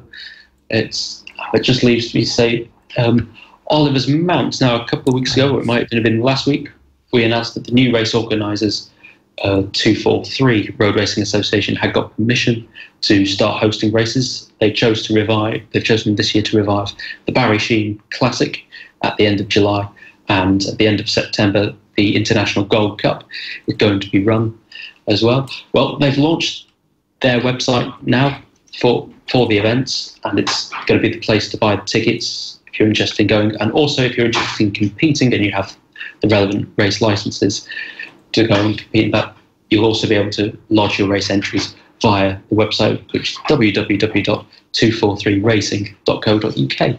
And that is all of the road racing news. Fantastic. Thank you very much, Ed. Well done to keeping us up to date and, I suppose in the know in general, because, not everyone knows all the ins and outs and everything about, road racing. People might just keep their eye on a bit of TT news, Northwest 200, that sort of thing. But, you definitely know a lot of stuff, more than me.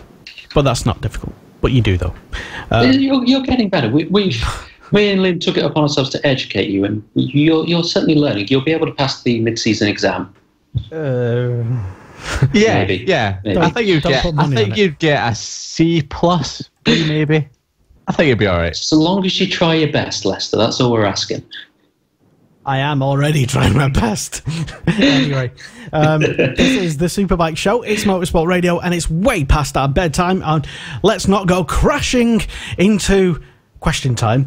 Let's finish the show before then, because we've got some loads of fantastic No Limits to talk about. Yay! And the No Limits championship, I believe it is now. Is it? I might, if I'm not wrong in saying, the old No Limits back in action this weekend, and they are racing at Donington. And Ed, it's to be perfectly honest, it's a championship that again I've sort of known about. I've not, unfortunately, been to any rounds over the past few years, but I know it's there, and I know it grew out of the huge success of their track day, which the No Limits guys won a motorsport award for, no less. So the No Limits Racing is the championship division, or the actual racing on track, proper racing division, and they're back again this weekend at Donington, and they've got a pretty good entry list so far.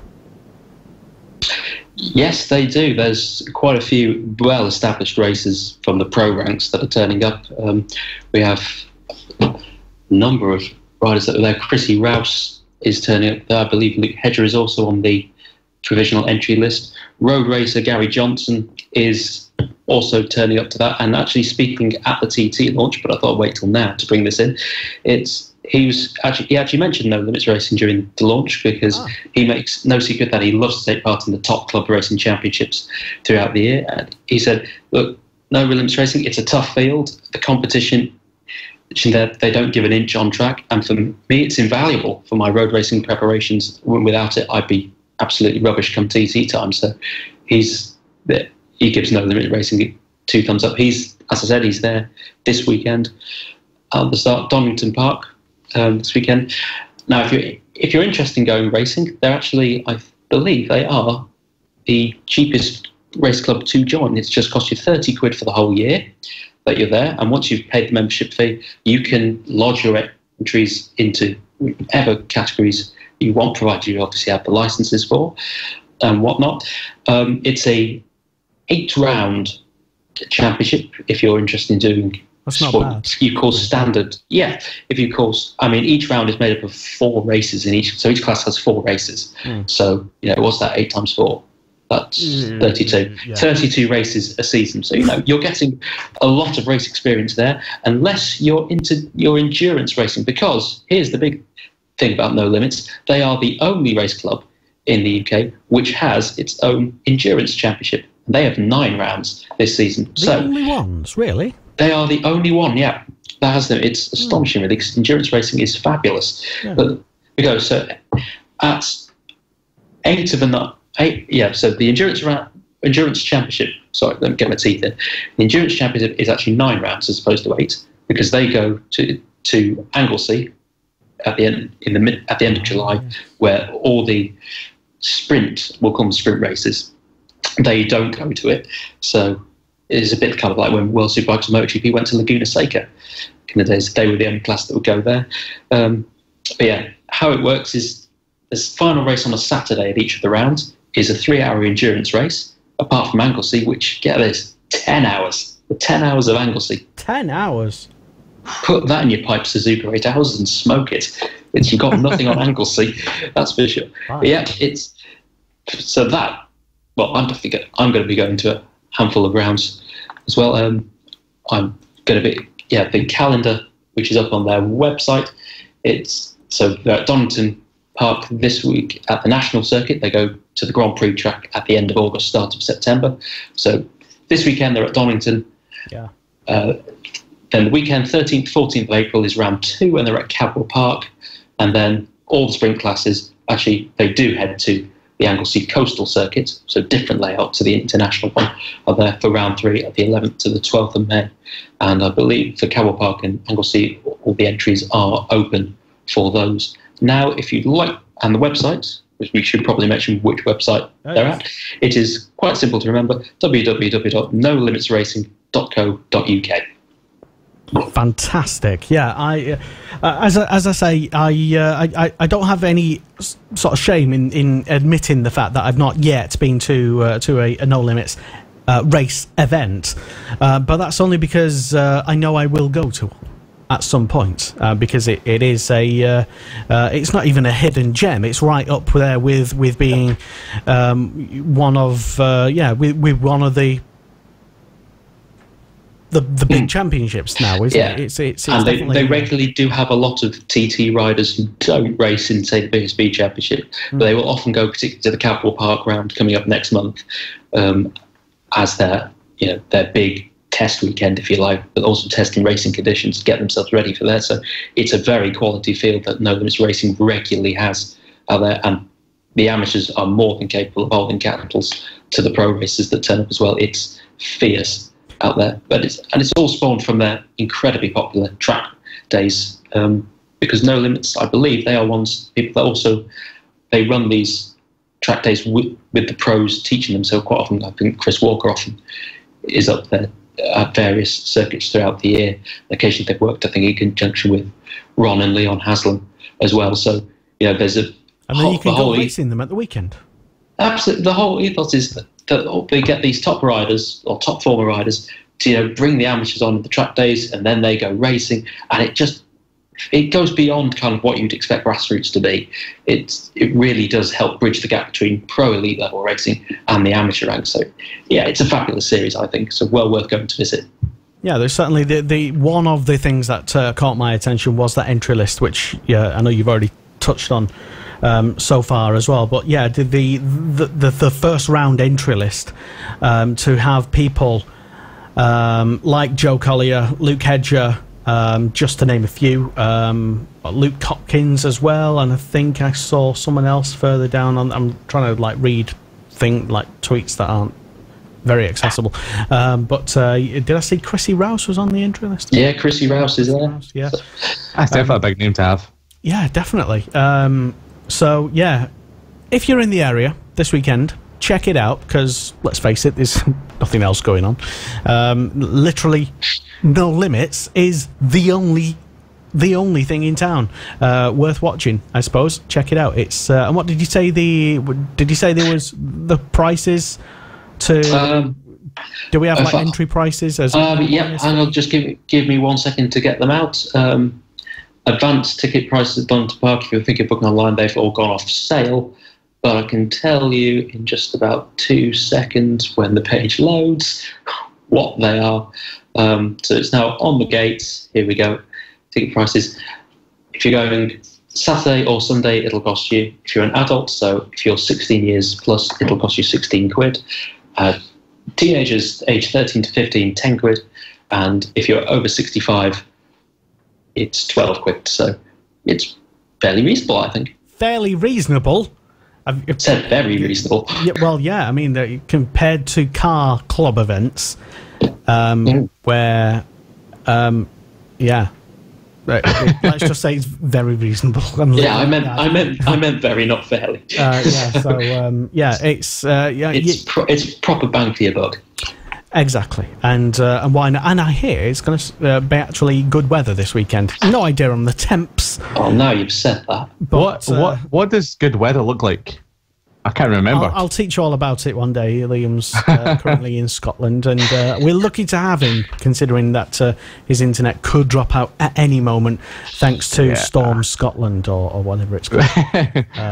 I've not seen that great big ball in the sky for a long time. Yeah, so he will be venturing down through England next week. In fact, because we're going to drag him down for some bike racing action at South Wales, at Llandau in South Wales. Where is it?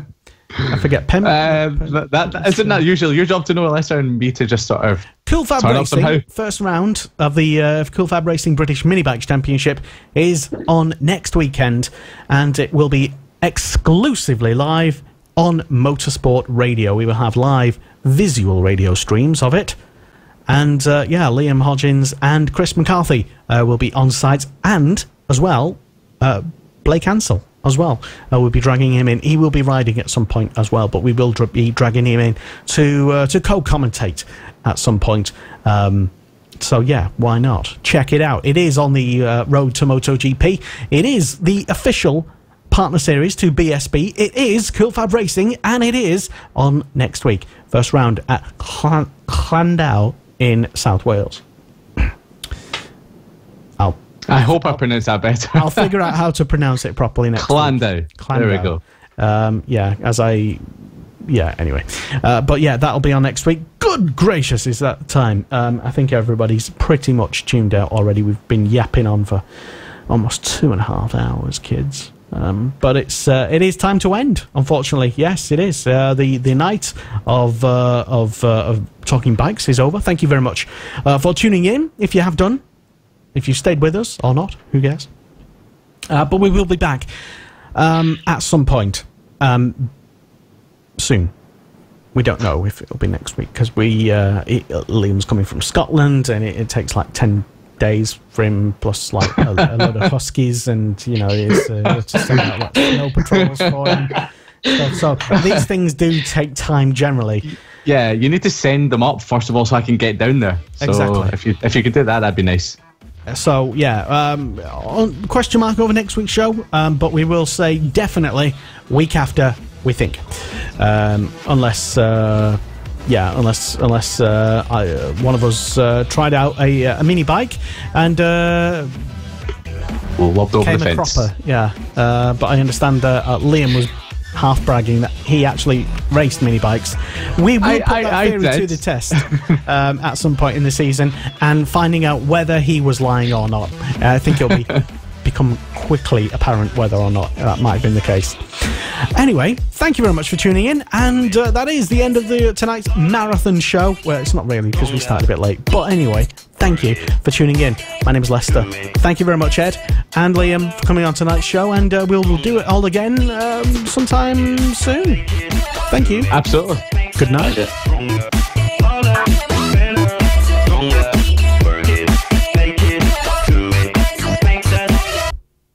Oh, yes. I just started to catch you out there by doing that. Anyway, thank you very much, and good night.